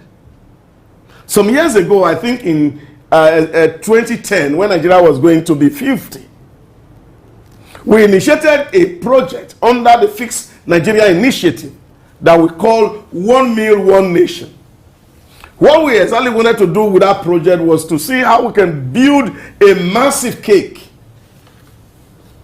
that was going to be collectively protected by all the major ethnic groups in Nigeria, to make everybody have a sense of belongingness, that this cake belongs to all of us, and we all need to collectively protect it as a matter to campaign against corruption in Nigeria. But of course, that program was bungled by the government of the day over some political considerations and reasons. Now, but this was the real issue. That when people see public assets and infrastructure, they don't own it. They don't see it as their own. And that's why the maintenance culture is like that. Even if you walk into a public office and you're trying to do what is right, somebody says to you, is it your father's business? So there's no ownership until we start to really own this thing and know that it is our own. That if it's spoiled, it will need my money to repair it. This is where we are at the moment, because a whole lot of people don't pay tax, and even those who pay don't even believe that their tax is used in fixing and maintaining this basic infrastructure. So we need this reorientation for our people to realize that this basic infrastructure belongs to all of us, and if it's spoiled, all of us suffers. And if we value ourselves, then we must protect this infrastructure and ensure that they are in working condition. So that sense of patriotism and nationalism will really help us to drive the maintenance culture which you speak to. Now we have new ministers. For the Ministry of Aviation, we have a new minister, Festus Keyamo. Yeah. Now, what should be the short-term and long-term plans for airports in Nigeria? Some time ago, we heard that they were moving to a different wing at the Lagos airport for some maintenance to be carried out. So what should we begin to do in regards to upgrading the infrastructure that we have in our airports? Well, I think that's what the minister said in his 5-point agenda, that they want to see how we can improve on the maintenance. Take, for example, that all the conveyor belts in our airports, that they're all working and they are in proper condition. Ensure that the lifts, they are all working. Ensure that, of course, the interior, the air conditioning system is functional. And I think Abuja is taking a semblance at the moment. The Abuja International Airport, there's a whole lot of improvement that has happened there. And I think that need to also come to Lagos, need to come to Port Harcourt and Kano, which are the real major gateway to Nigeria. So I think he should prioritize maintenance. And this is to really take the new MD of FAN to work on his own staff, because it's important. It starts with FAN, who must ensure that their facilities are in top notch. The minister is not the one who should be there. He just oversee. But the one who runs the day-to-day activity of the airport should be able to ensure that their staff maintain what they have. When you go to some places and you enter into their toilet facility, you will not want to come out. When you get to our airport, you see the WC, they are all brown. These little things, they matter a whole lot. Make the toilet neat, make it clean, make it livable. This does not require so much, because there are cleaners that are already paid to do that work. Sometimes you get to our airport, you can't even find tissue. So these are small things that government can do in the immediate, that may not be requiring so much, that will provide some comfort to Nigerians. That you come down from an air-conditioned plane and you enter into your airport, and of course the central air conditioning is not working. That does not require a rocket science. So all these small things need to be put in place. And then, of course, access to airports should be made free People should have driving, even if they have to pay toll, as is done elsewhere. But let there be access to the airport. All these small things can bring some succor to the traveling public. And I think these are what we should prioritize and see that our airports are functional. Let's look at the issue of long-term planning. You know, it's very essential. They often say if you don't plan, you're already planning to fail. I'm looking at a situation in 2015. The minister then unveiled what they call developmental plan for the aviation industry. And now you have the new minister coming on board, that's Festus Keyamo, unveiling another developmental plan. Why do we keep having policy somersault? Why can't we have a long-term planning, like 10 years and 20 years plan for, airport and infrastructural development? But why do we keep having this issue of new minister coming on board to unveil new plans, and then in the long run you discover that those things don't become reality? Talk to us about the need for long-term planning. Well, for me, is if you made a plan and you have lived by it, another person will not need to come and plan it again. What it speaks to you is that the former plan didn't work. And there's a yearning from the public that something had to be done. This is really where the challenge lies. It's not about, yes, we talk about, people understanding that government is a continuum, that what one regime has done, another regime needs to finish it. Yes, we have those challenges where you see people also want to say, oh, I am the one who achieved it. And then, of course, he doesn't want to be associated with the project of his predecessor and things like that, but they do happen. But I think it also points to the fact that people realizing that if a previous administration has invested the nation's money on a critical infrastructure, that the new regime is duty bound, because it's our collective wealth, it's our common wealth, to ensure that that money is not wasted. And I think, again, is the tone from on top.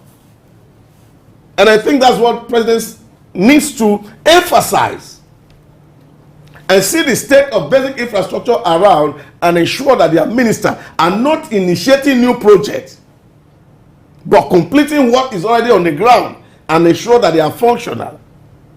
It will still be on record that you have done something. It's not until you start something from the foundation that they say, oh, you are the one who did it. Yeah, somebody may take the credit, I started it, but I finished it. Like they said, it's not how you started that matter, it's how you finished that is really important. Yes, you started it, where was it? But we completed it. You see, we don't even need to struggle about that. And that's what Madison says. If you really do not care who takes credit, we can get anything done. The real problem here is that people want to take credit, that I am the one who did it, it was my administration that did it, which of course does not guarantee any check to the bank. We will be able to achieve so much as a nation. Okay, let's look at the pressure that is being put on the facility that we have. Now, we have other airports. We have the Lagos Airport, we have the Abuja Airport, we have the Port Harcourt International Airport, and also Enugu, even Asaba Bit 1. But we still find that the airports that are being used for international purposes mostly are the Lagos and Abuja Airport. How do we distribute the traffic to reduce the pressure on the facility that we have in Lagos and in Abuja international airports? Well, I think you must also realize that the people who are into the airline business, they're also looking at one, how to maximize and leverage value, and two, they're also looking at some basic standards. So it is the airline who come to assess your facility and determine whether it's where their aircraft will land. So we have done a whole lot of upgrade in this facility. The last time I traveled from Port Harcourt to Lagos, I was looking for the international airport. It's like an airstrip. honestly speaking. So this also will determine, because I was looking, where is the Port Harcourt International Airport? But are these things considered before So it's not just a name. and approved? To say that this is an international airport. The facility on ground should tell you that this is an international airport. And where you can find those facilities as we speak is only in Lagos and in Abuja. So that brings us to standard. Who approves an airport before it is called an international airport? Well, we can't tell so much. We are still looking for the Nigerian air. Okay. Which brings me that to what you just talked about now. You know, the last minister or the last administration, you know, started the issue of Nigerian air, you know, having a national carrier. And then you had this issue of airport concession, this controversy that triggered it. And recently, the new minister came on board and had to suspend all this. Do you think the new minister should go this route, you know, of concessioning the airport, or the need for national carrier, or there's a need to just drop the idea of having a national carrier? 100% in line with Festus Keyamo. Good work being done there. If you enter into an agreement that is not working, cancel it. Cancel it. One man cannot hold the whole nation to ransom for a thing that is not doing well. And all of us will be looking at the person misbehaving. It's not just in the airport. We're also having that happening to discos. Who said they were going to buy national infrastructure? They took the money. They took the asset. In short, some of the assets they have since sold. And they have not invested substantially in that sector. That's where we are still where we are. So this is the real issue. People enter into agreement with government because they have an insider, and they sign an agreement that is detrimental to the rest of us. And I don't think government should be run that way. So for me, what Festus is doing at the airport at the moment is the right thing to do. Those agreements are not working. And if they are not working and they are not in the interest of the nation, cancel it. There should be service level agreements on some contracts to say these are the basic things you should do.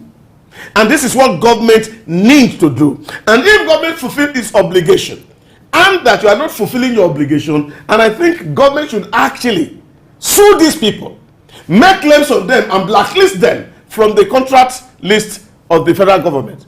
And when we start to do this, things can get well for us.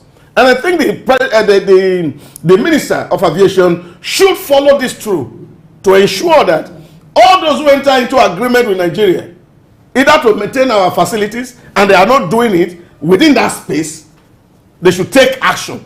Even when legal actions are required to demand those services, it should be done.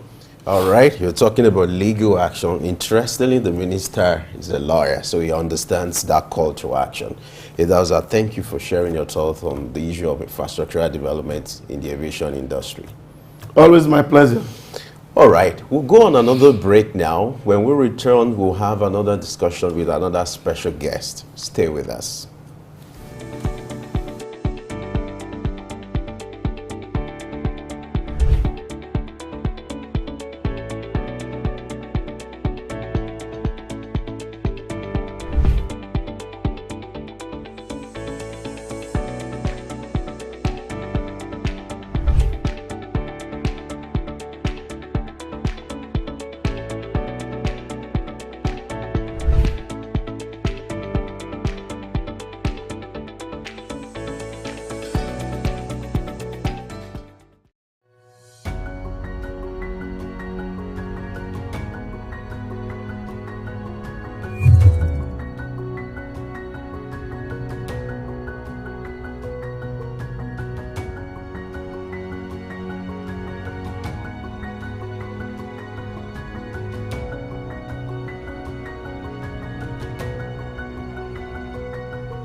significant strides in infrastructure development and human capital investment, the aviation industry is set to soar higher as recent endeavors have paved the way for improved air travel experiences while prioritizing the development and upskilling of the industry's workforce. In order to meet growing demand, substantial investment, state-of-the-art airports equipped with modern technology and enhanced facilities are becoming the norm. The construction of new runways and terminals, coupled with the expansion and renovation of existing ones, aims to streamline processes, reduce delays, and improve overall efficiency. Currently, the aviation industry is faced with infrastructural and human capital development challenges ranging from limited funding and space for infrastructural development and environmental concerns, keeping up with technological advancements, shortage of pilots, aging workforce, high training costs, talent retention, and the need for technical skills, among others, are areas to pay attention to. These challenges require collaboration between industry stakeholders, governments, and educational institutions to address.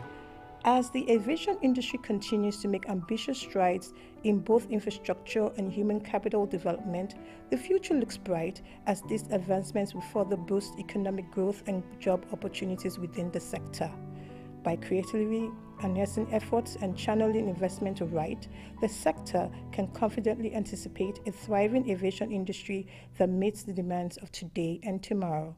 Damilola Durodola, Suk News.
Thank you for staying tuned to Early Exchange today. Our focus is on the aviation sector. And so after looking at infrastructure development in the aviation sector, it is time for us to talk about human capital development, which focuses on equipping the workforce with the skills and capabilities needed to meet the industry's demand. We have Sam Oroju, who is Director, Policy Research and Development, Femi Wash Limited, owners of Sook News and Wash Radio.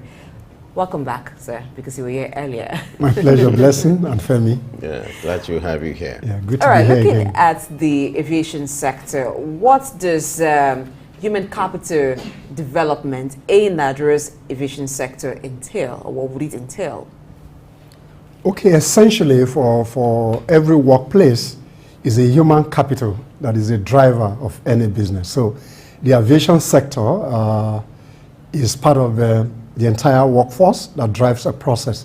So when you talk about human capital, you're looking at knowledge, abilities or attitude, and skill set that drive a particular workforce. So in this particular instance, we're talking about the aviation industry, and that's a very sensitive industry because you need technical competence for safety standards, for piloting the aircraft. So human capital is very essential to that industry. In addition to that, aviation is one of the international gateway that goes into every country. So you need a specialized skill set to be able to drive that industry. And human capital is key enabler to the development of the aviation industry, any industry in particular. All right. You use the airport often, and then you've had cause to interact with some of the workers there, and then you're talking about human capital development. You talked about the issue of attitude. Talk to us about your observation about the issue of attitude, skills level, when it comes to this climb and in respect to the aviation industry. Talk about the attitude of workers, you know, the personnel compared to the other climb. When you travel, you see another ball game. Talk to us on the level of attitude, the skill gap, as far as here is concerned. All right, for technical competence in terms of the aviation industry, there's a CAO that regulates that industry for technical skills. I think it's universal, particularly for pilots. But on the other hand, if you talk about the airport facility, there are core issues when you compare the attitude and abilities of some of those operators. First, let's look at immigration and custom personnel. I think we need to improve on the reputation and the abilities of those people in terms of their interface. Then two, for airport workers who interface with people that come into the country, the level of customer service or relationship management is below standard. So in terms of the improvement that needs to be made in that sector, they need to upscale their skill set in terms of their engagement with passengers and those who use the airport regularly. So I have issues in terms of human capital development when you talk about the key skill set that drives the operation of the airport. We need to up the game, and just a few days ago I saw the roadmap for the new Minister for Aviation and Aerospace, and it's gratifying to note that one of the fifth item on the roadmap is to improve on the operational efficiency of most of the airports, and I think that's a welcome development, and I think is able to carry through with that scheme. You talked about the need for training. I just want us to be very specific. You know, I've traveled in recent time, and it's common in the airport you have around here. You see people asking you for this, asking you for that before they carry out their duty. How much of training can change that kind of attitude? It's looking like people are used to this over the years. You ask for something, but in another climb, you see people doing this with all sense of responsibility, not for what they want to gain. So how much of training will even influence that or change that? No, I think it's a mindset issue, and you need training as well to redirect those orientation. That service orientation is key element that you need to do, not necessarily placing a demand. So again, the National Orientation Agency has a critical role in line with the current minister to clean up the airport area where people are placing unnecessary demand. And I've had an experience in the past where an immigration officer, a junior officer, no, not a senior officer, who has a 3-star, had checked my boss. A superior officer was not convinced enough, and he still wanted to check me again. And I told the guy, you have delegated somebody to do certain job, but because you want to place a demand, that the boss you are checking is full of books. And if I want to give you books, that's not of interest to you, but I don't have cash to give you. That's my personal experience. So I was wondering why a process, because people have personal demand to make on people. So therefore, it's critical for the Minister of Aviation, part of his agenda setting mechanism is to look at those personnel that work within the airport, whatever agencies that are working, whether EFCC, NDLA, whatever agency, they need to have that kind of service orientation that do not diminish Nigerians from the perspective of always placing a demand. And a guy who came from the UK was in a seminar yesterday evening, and the guy was speaking to that the airport was a bit rowdy, you know, and that, again, we need to work on that element. So training is essential. So orientation in terms of mind changing, that you are in the airport, you are first and foremost, you are paid to do that job. So if you are not interested in the job and you are interested in under the table transaction, that's trying to get tips and forcing people to give you money, I think that is not very good. And that, again, will damage our international reputation when even investors come into the country. So it's key that the service orientation, we must push that agenda. All right, still looking at training, let's look at aircraft maintenance.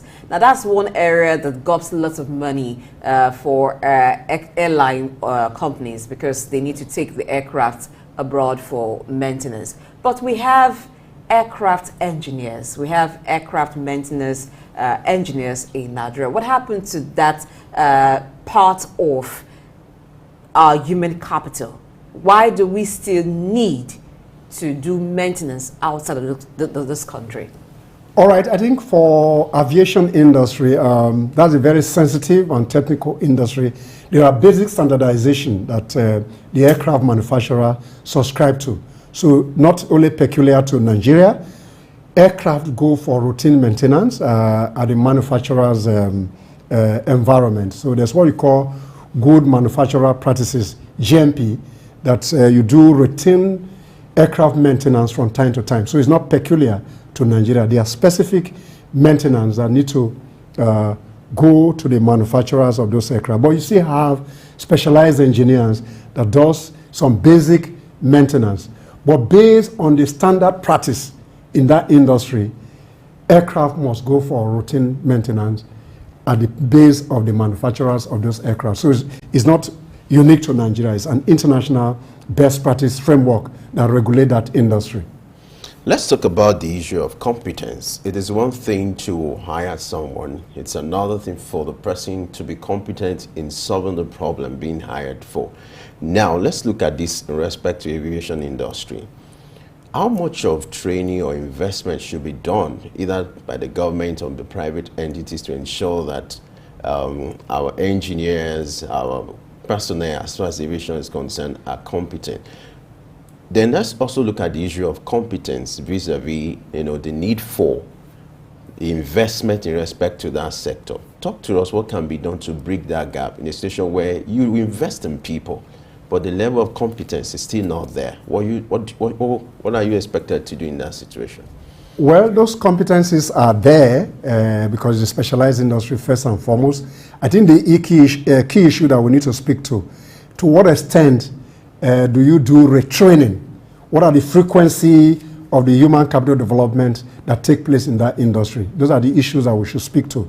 So in management, there's what we say, sometimes people are promoted from the level of competence to incompetence. So that means is that once you promote people to certain levels in the management cadre, you need to improve on their skill set by retraining them to meet up with the global best practices, expose them to new knowledge, skill set that can drive that processes. So in that regard, those relevant agencies within the aviation industry must constantly scale up their learning and development processes to take care of the new learning ecosystem within that industry so that you can push the competence level.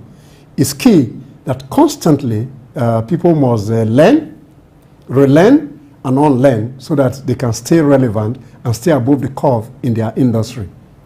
Now, the airport is one place that should have a kind of warm and friendly attitude, or people working there. The atmosphere should be friendly because you have a lot of persons who come in who, for them, it may be their first time experience or first time visit to that city or to that country. But let's look at soft skills now.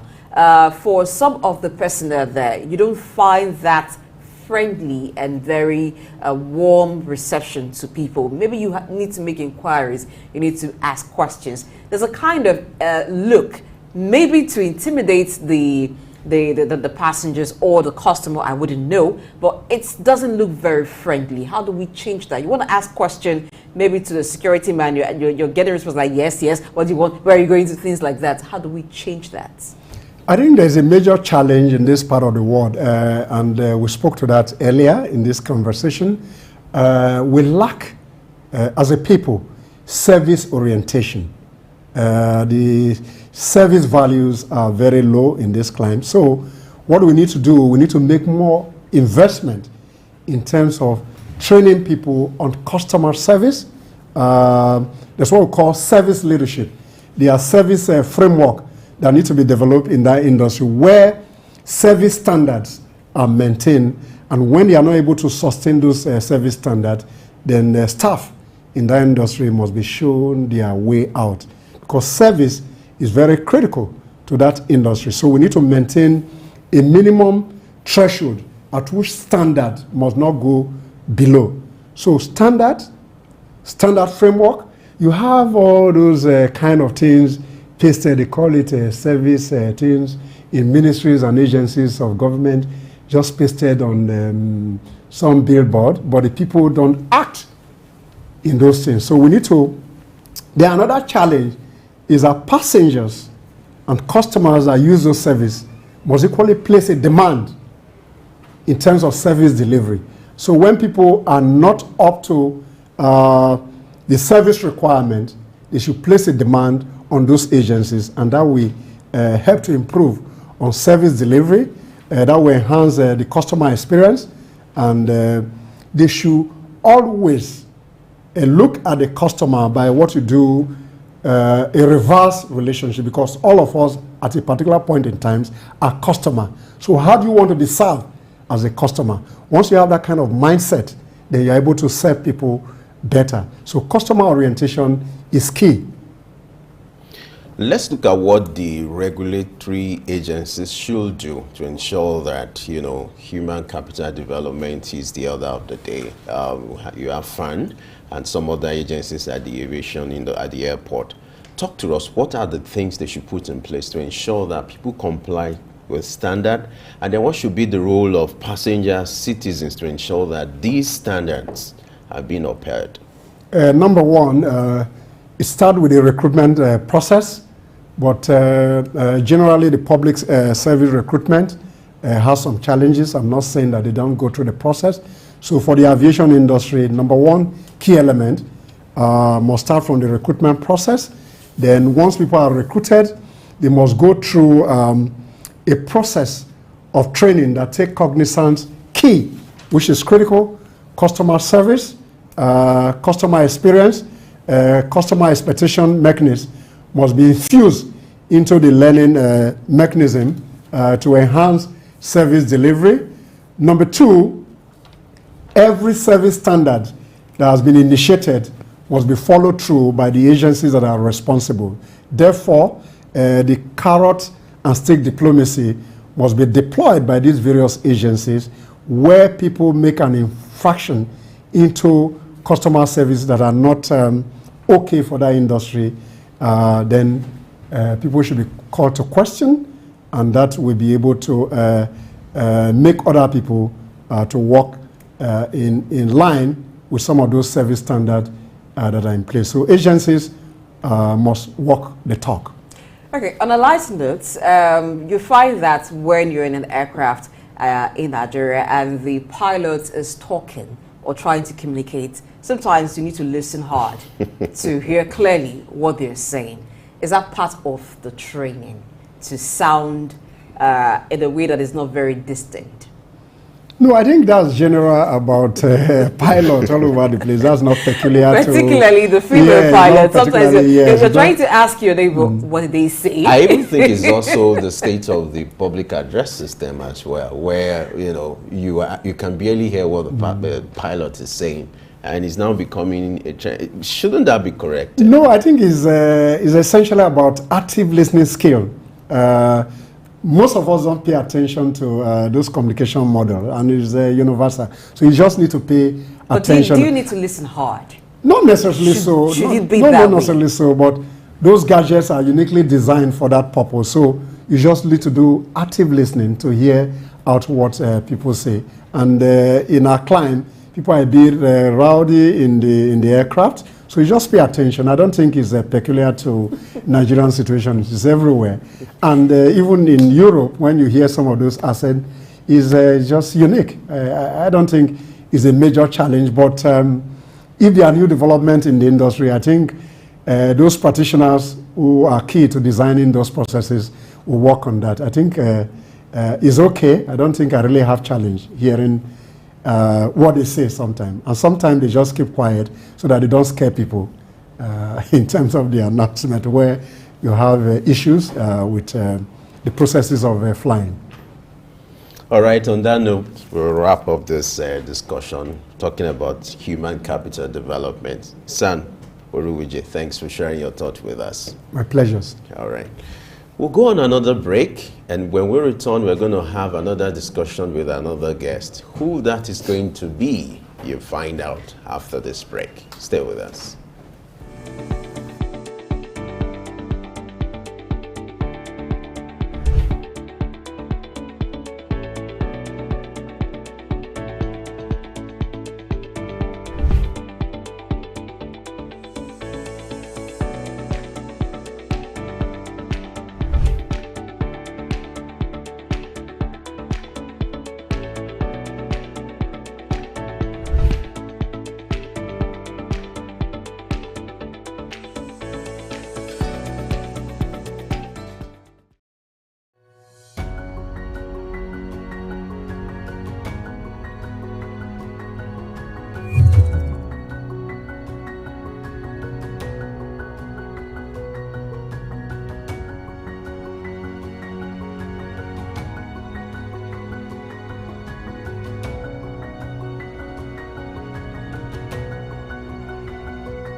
With significant strides in infrastructure development and human capital investment, the aviation industry is set to soar higher as recent endeavors have paved the way for improved air travel experiences while prioritizing the development and upskilling of the industry's workforce.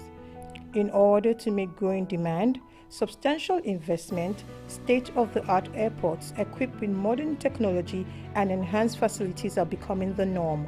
The construction of new runways and terminals, coupled with the expansion and renovation of existing ones, aims to streamline processes, reduce delays, and improve overall efficiency. Currently, the aviation industry is faced with infrastructural and human capital development challenges ranging from limited funding and space for infrastructural development and environmental concerns. Keeping up with technological advancements, shortage of pilots, aging workforce, high training costs, talent retention, and the need for technical skills, among others, are areas to pay attention to. These challenges require collaboration between industry stakeholders, governments, and educational institutions to address. As the aviation industry continues to make ambitious strides in both infrastructure and human capital development, the future looks bright as these advancements will further boost economic growth and job opportunities within the sector. By creatively enhancing efforts and channeling investment right, the sector can confidently anticipate a thriving aviation industry that meets the demands of today and tomorrow. Damilola Durodola, Suk News.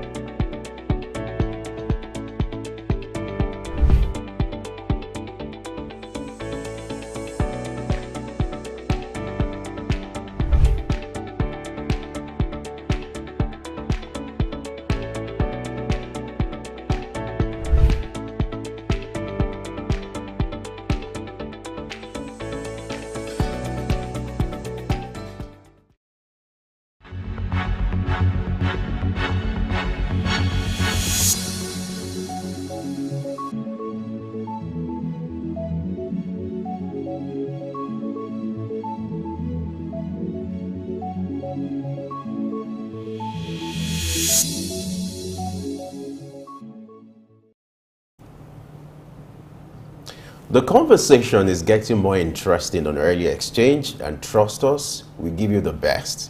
And now we want to talk about what is needed to ensure safety and the proper protocol is being done when it comes to the aviation industry, because we've been looking at that for some minutes, and we still have Sam Orujo with us.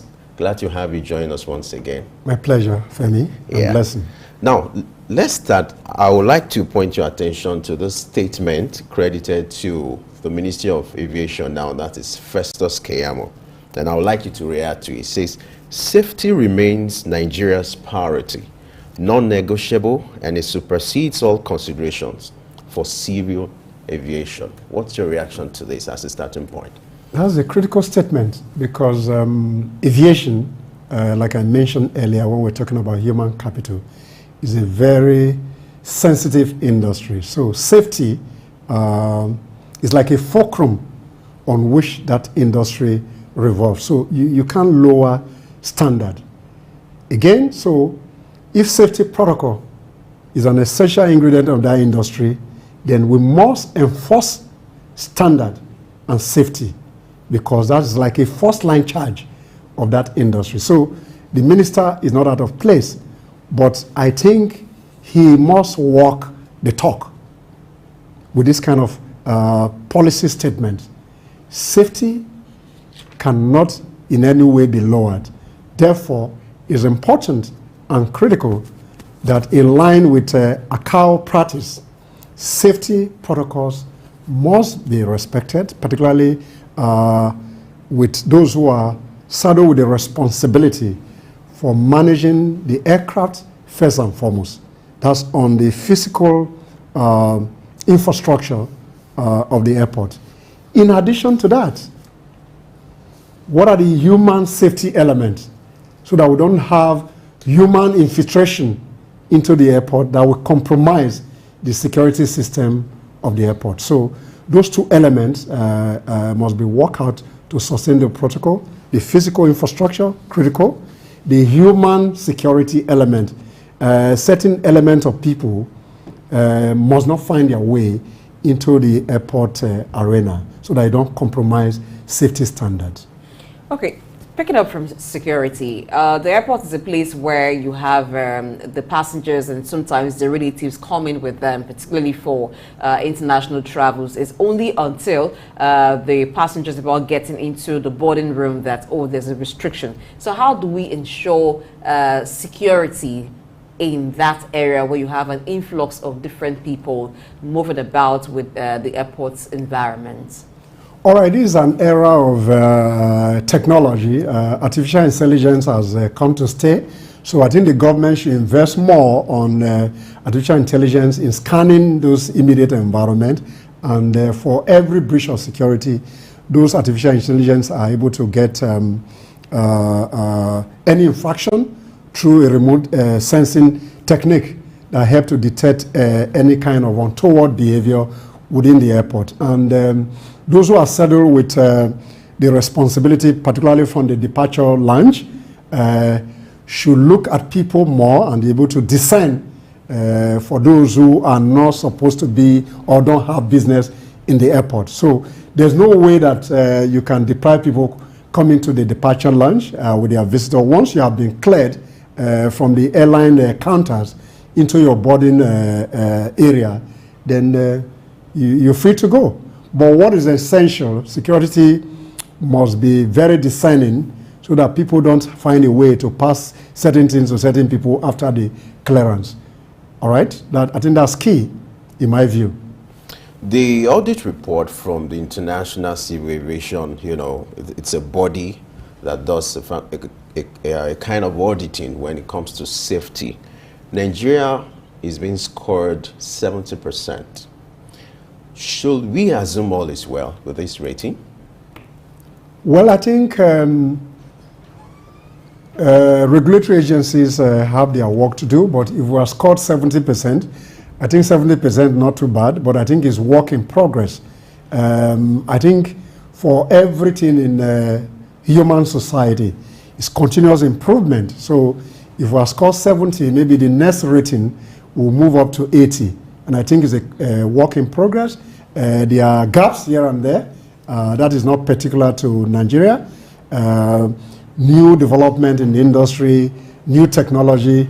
So we need to constantly upgrade in the acquisition of technology to improve on our service delivery, both technical and the human aspect of it. So 70%, not too bad, not too good, but we can improve on that.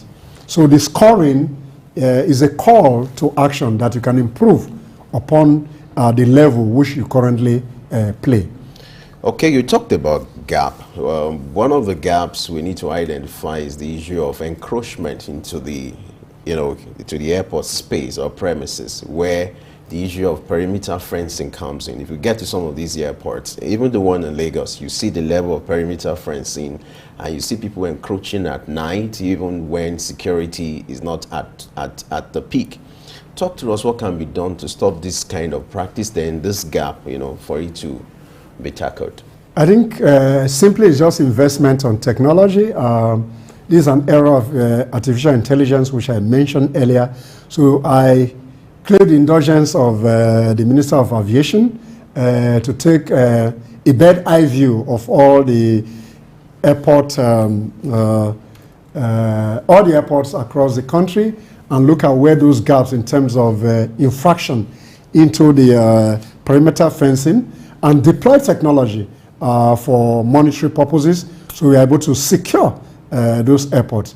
And this is critical to that statement he made earlier that standard and security is cannot be compromised in any way. So let's invest more in technology. Technology is the answer moving forward. That will reduce some of there are situations where we even have cows making their way into the tarmac. I think that's not good enough compared to global best practices. So we can improve on that with technology. Okay, let's look at passenger baggage screening. So that's one area where you find a lot of passengers complaining, oh, the time wasted, or how much they ransack their bags and every other thing. But should there be a kind of guideline to make available to every passenger so you know exactly what not to put in your baggage? Yes, travelers by experience know some of these things, but should it be a kind of guideline so that you know what not to bring in, what is forbidden, so to speak, in the airport environment, or so that it reduces the time and it makes it easy to carry out some of the safety procedures? Okay, the guidelines are there. As a people, we always travel heavy. Nigerians in particular, they want to carry all kinds of things, and they don't even check out some of those safety guidelines. There are certain elements that shouldn't go through those processes. Then we lack the queuing culture. People are always wanting to be at the first The queue culture is a service culture that we need to imbibe as well. So when people queue orderly in the airport and wait for your turn to be served, then all those delays are occasioned by attitude and behavior. So we need to improve on that. Then we don't even look at the requirements that are there at the point of the aircraft counter, what you are not supposed to take.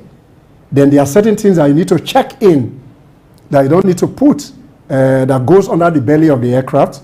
But some Nigerians want to put them in their hand luggage and want to fly with those things. So we need more education, particularly from the aircraft. The regulatory agencies need to put more information out there, and those informations can be added when you buy your tickets. Sometimes, as a people, we don't look at those disclaimers at the back of our tickets. Some of those disclaimers are there, but we're always in a hurry. We don't want to read. So we need to up the game in terms of the education that then we must be disciplined as a people to queue properly and wait for your turn to be served, so we don't have those delays. Then we should travel light. We like carrying things, all kinds of things, even forbidden things. People want to put them in the aircraft. People want to even carry liquid in their hand luggage. And these are just processes that are safety mechanism. Now, there are stakeholders who are advocating that aviation security personnel should bear arms.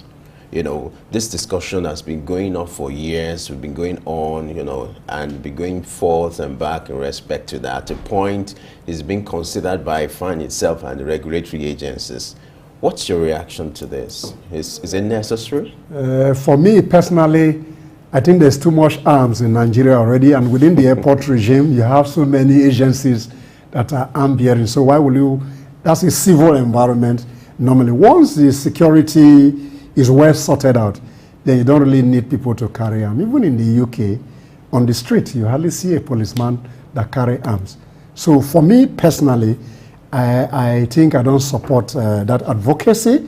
What is important is just to strengthen the security network within the airport, so you don't really need people. Then you have technology that can scan and screen some of those items that are forbidden with the airport. So I wouldn't, at my personal level, subscribe to arm carrying, because you have customs, you have immigration, you have EFCC, and some other agencies that are bearing arms. And I even have a feeling that there's too much people bearing arms in the airport. Sometimes you feel unsafe when you have too many people carry arms, so that you don't suffer what they call accidental discharge. I don't subscribe to that, but we just invest in technology so that we can screen out infractions into the security network within the airport. There's still touting in Nigerian airports. How do we get rid of that? Doesn't that pose a security risk in itself, where you have touts, particularly at the car parks, at the entrance to the airport, and some of them trying to offer you one assistance or the other? How do we get rid of that? I think for me, that's a regulatory failure. FAN and other subsidiary agencies that are responsible to control the activities of people in the airport must find a way to screen out touts. It has a reputational damage for flying and for visitors that come into the country. I think that's not good enough. And people should not patronize them. Nigeria always wants a shortcut for service delivery. Once you have a standard practice of going through the normal process, then that will eliminate touting from the airport. Then the general employment climate must equally be improved upon, so that you reduce a lot of people who just want to survive by hanging around the airport. And when people lost their job in those areas, they still hang around.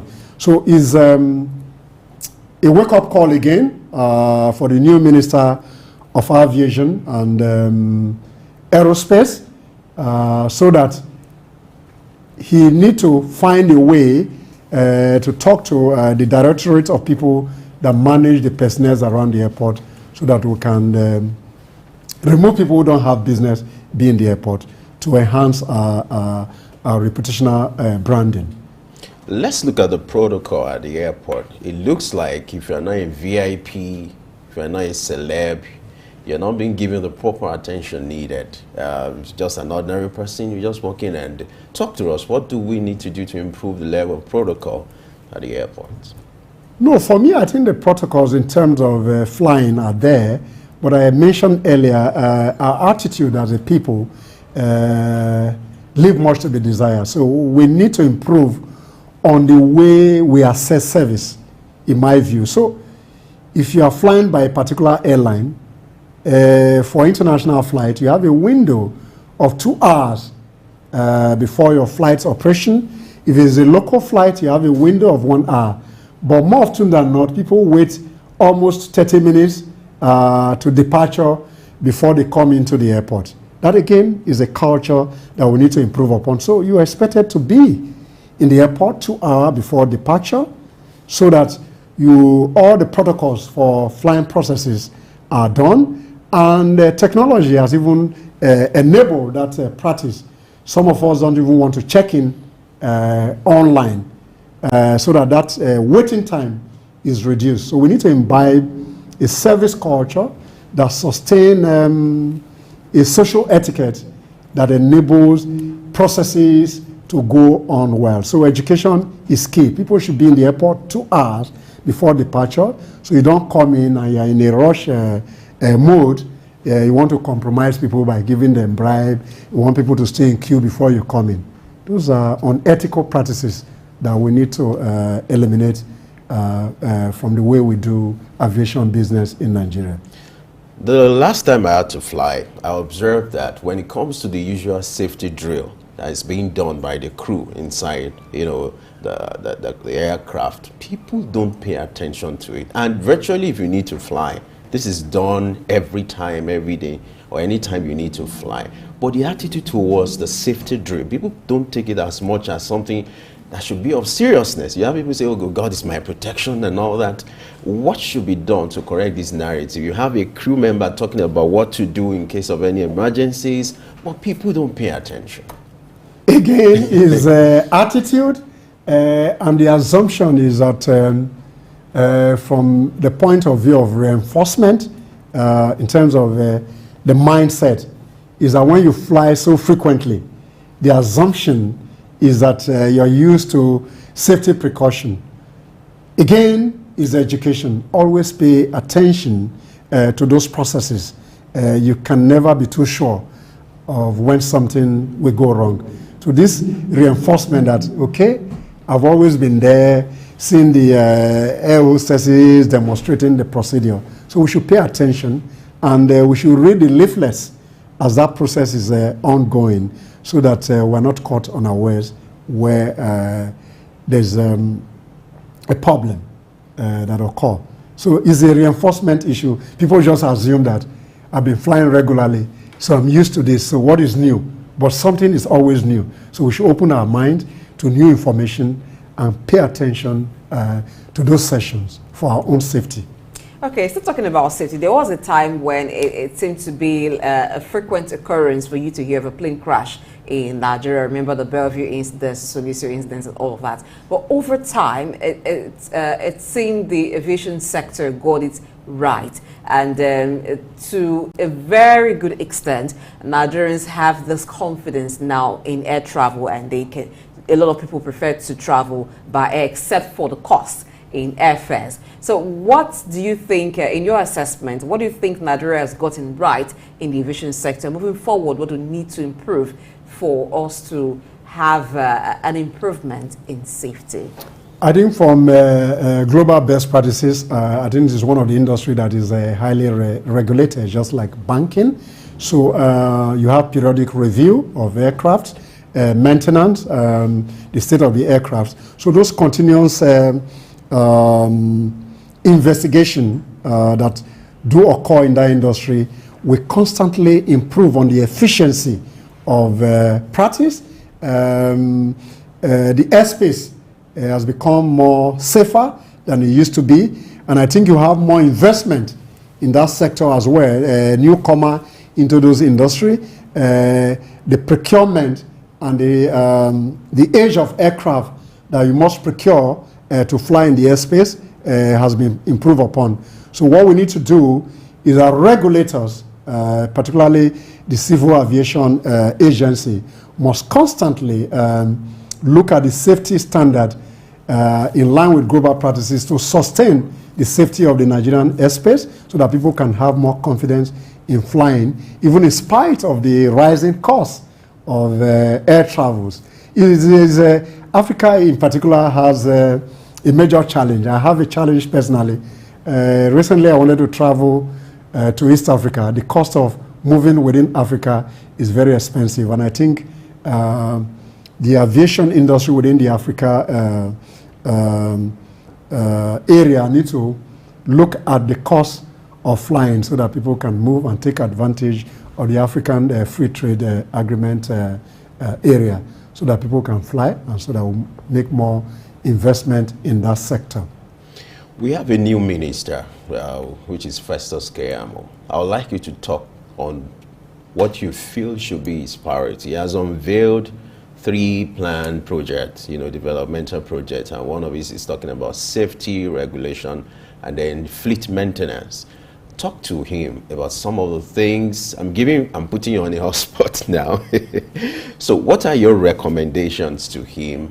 What should be his priority? Number one priority is that every regulatory framework that guide that industry must be looked at. All the various agencies must be up to speed with their work. And earlier we talked about the airport environment. You need to improve on the customer service standard that sustain all the airports. Those who don't have business being in the airport must be sure their way out of those environment. 2, every agreement in terms of who come into the airspace must be improved upon. He must encourage local players to have more routes in terms of flying routes. They must match up with those international carriers that come into the country.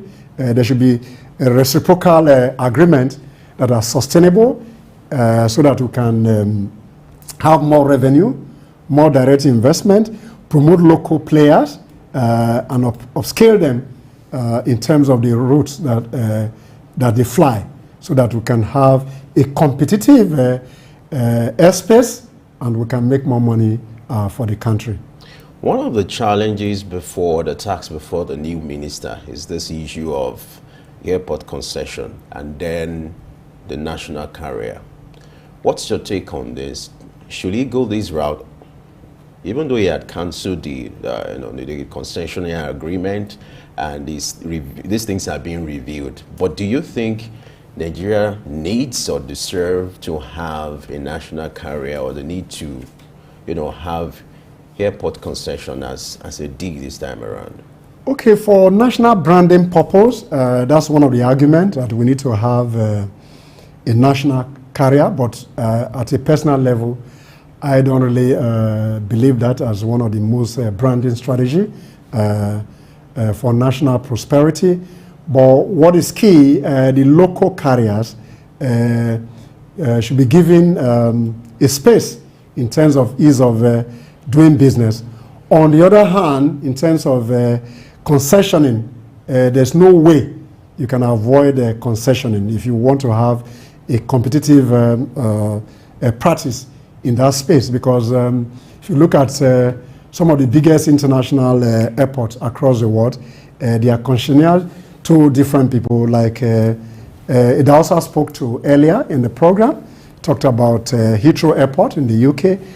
Gatwick Airport in the UK is owned by a Nigerian. So what you need is to emphasize on private public partnership that are sustainable.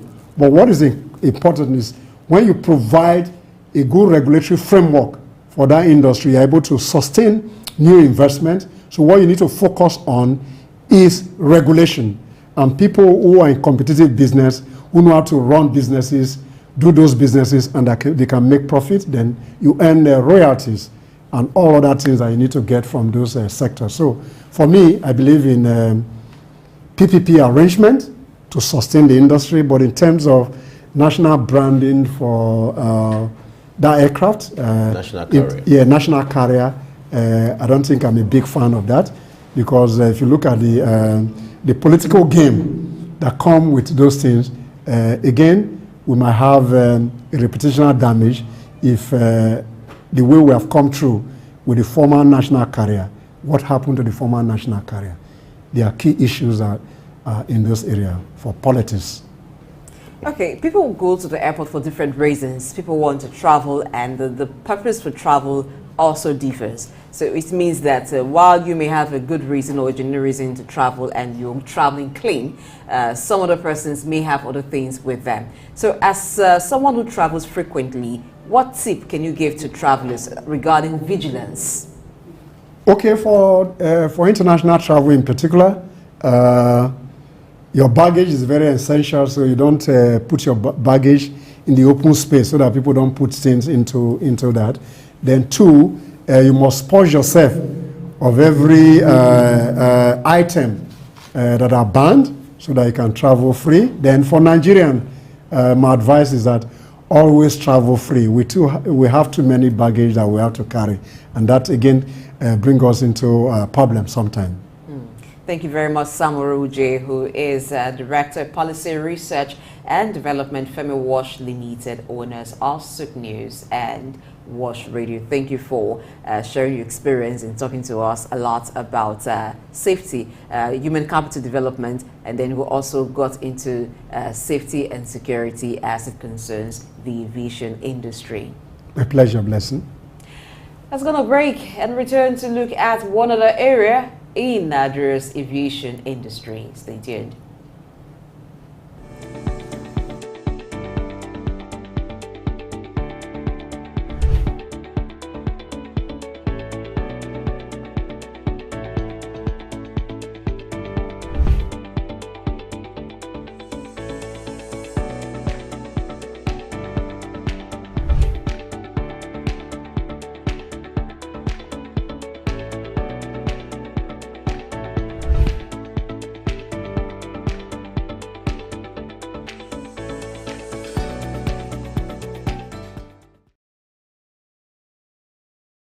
There's been a lot of fundraise, especially in the tech environment in Nigeria, and there's every need to be cautious, not to think that the fundraise itself is the end point. It's a means to an end.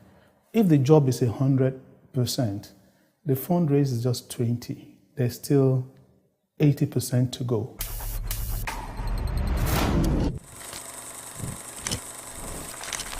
So what you certainly do not do is to raise funds and shortly thereafter go onto social media and brag about the brand new car you bought or the apartment you've moved into in Banana Island. It doesn't make for good optics. And unfortunately, when you really need the benefit of doubt, you might not get it from your investors. You don't raise money and then ask, so what should I do with the money? At that time, it's too late, you've lost the plot. When you raise money, you would have raised it based on the back of an agreement with your investor, clearly outlining how the money will be spent and how the returns will come. It's imperative to stick to that plan. And if anything changes in the environment or in the business and you have to pivot or there's going to be a significant change, it's imperative to then get the buy-in of the investor. The investors are not philanthropists. This is what we need to understand. They are not giving grants. The investors are astute businessmen who are not necessarily content with the normal rate of returns of placing money in the bank or buying bonds. And that's why they take the risk of putting their funds in a risky venture, such as a startup, which has no track record. What we have to bear in mind is that when the investor gives you any amount of money to invest in the business, come rain or shine, he will typically ask you for 3 times of that in 5 years. So let's do the math. Let's say that I took $1 million as a raise from an investor in, say, 2015, when the dollar was 200 naira per dollar. 5 years on, in 2020, I will be expected to return to that investor $3 million. $3 million in 2020 at 440 per dollar is about 1.32 billion naira. Now, if you keep the money for longer, then it's even getting more tricky because the exchange rate is falling and you have to do more to pay back. Let's put that figure aside. Bear it in mind, 1.32 billion. If I had approached the bank in 2015 to borrow the same amount of $1 million, at that time it was 200 million naira. So I borrowed 200 million naira. Interest rate is 20%. In 5 years, that's another 200 naira. So what I'll return to the bank will be 200 naira interest plus 200 million naira that I borrowed. I'll be returning 400 million naira. And then compare this in the same period with someone who raised money and has to return 1.32 billion naira. This gives you a sense when I say that raising the money is just the tip of the iceberg.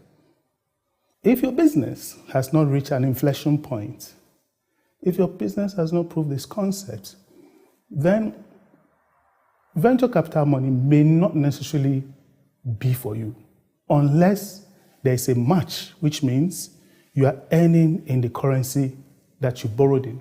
So you borrowed in dollars and then you are earning in dollars. Or you have what we call a forward contract with a bank to hedge against exchange loss, if it is available. But if not, then you take VC money when you have captured the cost of building the business such that any additional customer is a contribution margin. In that case, it makes sense to scale very quickly because every customer is adding to the bottom line. That is when it makes sense to take the VC money because then they are sharing in the profit and they are helping you to grow the business quickly to deliver that profit. Bear in mind, raising money is not an end in itself. It's a means to an end. Pursue that end.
We're so glad to know that you're still tuned to Early Exchange, and as we look at a last lap for the aviation industry in Nigeria, we'll be looking at fleet modernization and maintenance. Just like when you want to travel, you go to a motor park and you're checking out the fleet of cars or buses that they have.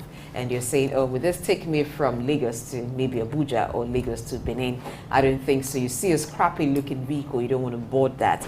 It's the same thing for air travelers, the kind of aircraft that airlines have. Air passengers do check that out. And so we'll be asking Sam Rojo, who is Director, Policy Research and Development, Femi Wash Limited, what is his assessment or the kinds of fleets he's found on different airlines in Nigeria. What's your assessment? How modern are the fleets that we have? Okay, and you know there's a massive investment in that industry, and I think in the last 10 to 15 years, massive investment has been made in that industry. We have newer aircraft flying in Nigerian airspace. We have new licenses given to Nigeria, so you have more operators within the industry, which is a welcoming development, and the confidence in the Nigerian airspace has improved tremendously, particularly after the last air crash from two of those major airlines who were players in the industry. For marketing purposes, I won't mention any name in particular. So I think there's improvement. The aircrafts are new investment. Some of those who are flying in the airspace locally, they are making new investments. They are bringing more aircraft. And the minister, in one of his roadmap to developing that industry, is equally thinking of how new licenses can be given out. More people can come into that industry. But what is important is that they look at the pricing regime that is suitable to Nigerians so that they can fly around or across the country. Talking about pricing, you are making reference to money, because to maintain yes, aircraft indeed. is not cheap. Yeah.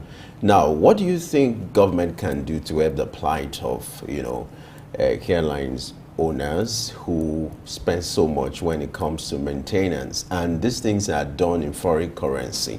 And you have this issue of funds that are being trapped, that can be repatriated, especially for some of these foreign airlines. Even the local airlines, they are struggling when it comes to maintenance, because when it comes to the expenses, because it's not that cheap. Talk to us, what can be done to help the plight of, airline owners, especially the local players? I think the aviation industry is a capital-intensive industry.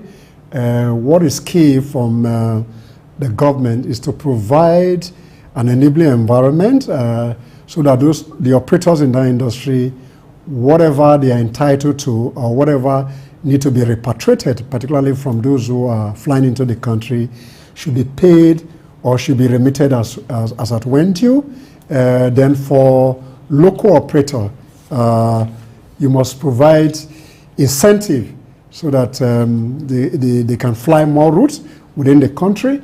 Then you need to upgrade some of the facilities in the airport in terms of the lighting system, in terms of the runway, so that people will have more confidence to procure more aircraft that can improve on air travel in Nigeria, so that they can make adequate return on investment. Okay, we all know that funding is crucial, and the funding is not readily available because of how capital intensive the aviation industry is. But what can be done with the range of fleets that the airlines currently have to ensure that even if newer ones are not acquired, the ones that are there look well, so that there's kind of confidence and this kind of comfort you feel? You get into some aircraft and in your mind you're asking yourself, am I in a Molue or is there some kind of Molue on air? Because it doesn't look comfy, it doesn't even actually feel comfy. All right, I think generally speaking, in the last 15 years or thereabout for local flight, there's improvement in terms of the kind of aircraft. Do you have smaller aircraft of specific industry? I don't want to mention name for marketing purpose. The aircrafts are not as bad as they seem to be, because maintenance is at the core of that industry. So once there are minimum thresholds, once you don't meet those safety standards, the aircraft are not allowed to move from ground level to the airspace. So, well, in the past, we have some aircraft that had some noise at the point of taking off and at the point of landing. Well, once they are on autopilot, there's stability. So, but that is not to say that we're not deserving of newer aircraft. But when you talk about the investment in terms of cost of maintenance, cost of keeping the fleet, the cost of maintaining pilot, the cost of maintaining the crew. This is an expensive venture. So in my view, what is key is for the government to make those airport facility in terms of the investment they do to upgrade them, so that the carriers can fly more routes, and at the end of the day, some of them are able to break even and they can make return investment. So it will be a win-win situation. When the government invests to improve on the facility, then you can attract more investment, then you can have more aesthetic aircraft, according to Blessing, that is more deserving. I think now you get to the point, because the engines will be very sound, yes. But we can liken that to a scrappy car with a very sound engine, but it's not looking beautiful. The seats are not very comfortable. You look inside and you're wondering what happened. You make your preference. Let's look at the issue of aviation fuel, which is Jet A1. One of the things adding to the cost of operation is the cost of fueling. With the economic reality playing out now, inflation and all that is looking like, not even looking like, the reality is the airlines will have to spend more on Jet A1. Talk to us. It shouldn't be like an homegrown solution to the issue of Jet A1, so that at least local production, just like we have diesel and the other likes, the raw products are here, the raw materials are here. If they are produced locally, even if it's a way to even encourage the local players, the cost of fueling to help their plight. What can be done, an homegrown solution? No, I think essentially it's because of low investment in oil and gas in Nigeria. So if we have more refineries working, that will resolve the issues, even though oil and gas is priced internationally. But when you look at the exchange regime, vis-a-vis the dollar, which is like an international unit of measurement for currency, it looks very difficult local. Some that are flying into the country will procure their fuel from their home country, price with the international. But when you now take it locally, it looks as if it's higher. But if you factor it with what you call purchasing power parity, the differences is not really much. But for local operators, when we have the likes of Dangote refineries, and the government has promised by 2024, some of the local refineries will be working, maybe the cost of aviation fuel will reduce minimally, and that will impact on the bottom line of companies doing business in that sector. Everything boils down to money. So looking long-term, how can airlines achieve an upgrade of their fleets, whether for having new ones or for maintaining? What long-term plan can we have to help them with that? I think for most of those airlines, whether international or local, they will have strategic plan that is put in place. A minimum of 5-year strategic plan, I guess they will have.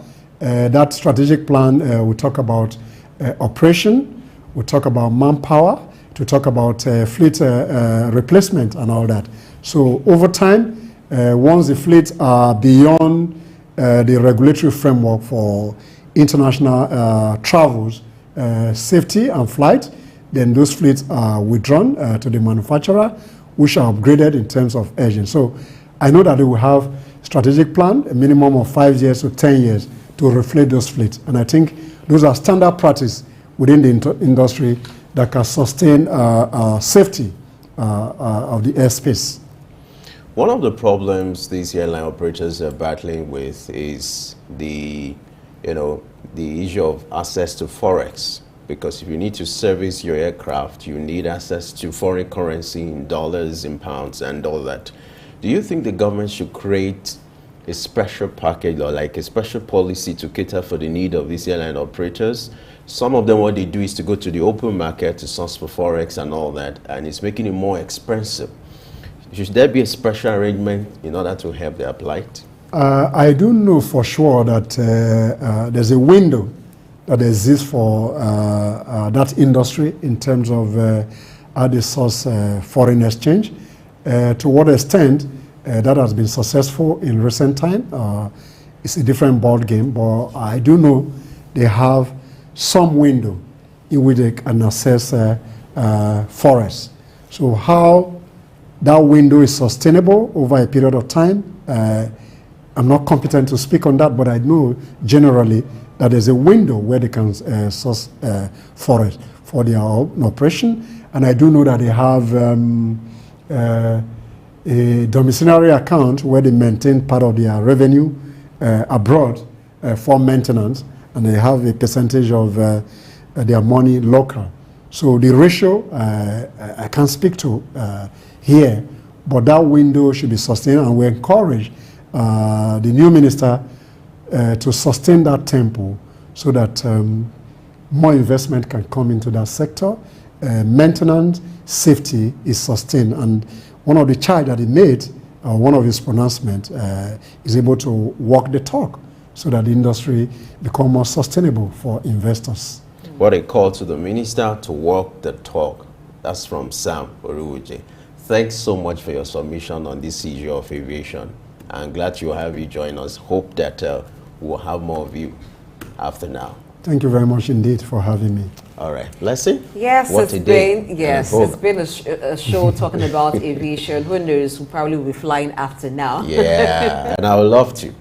Oh yes, but we need to get into an aircraft that's, suits us. With this education that Sam has given us now, I need to change my preference.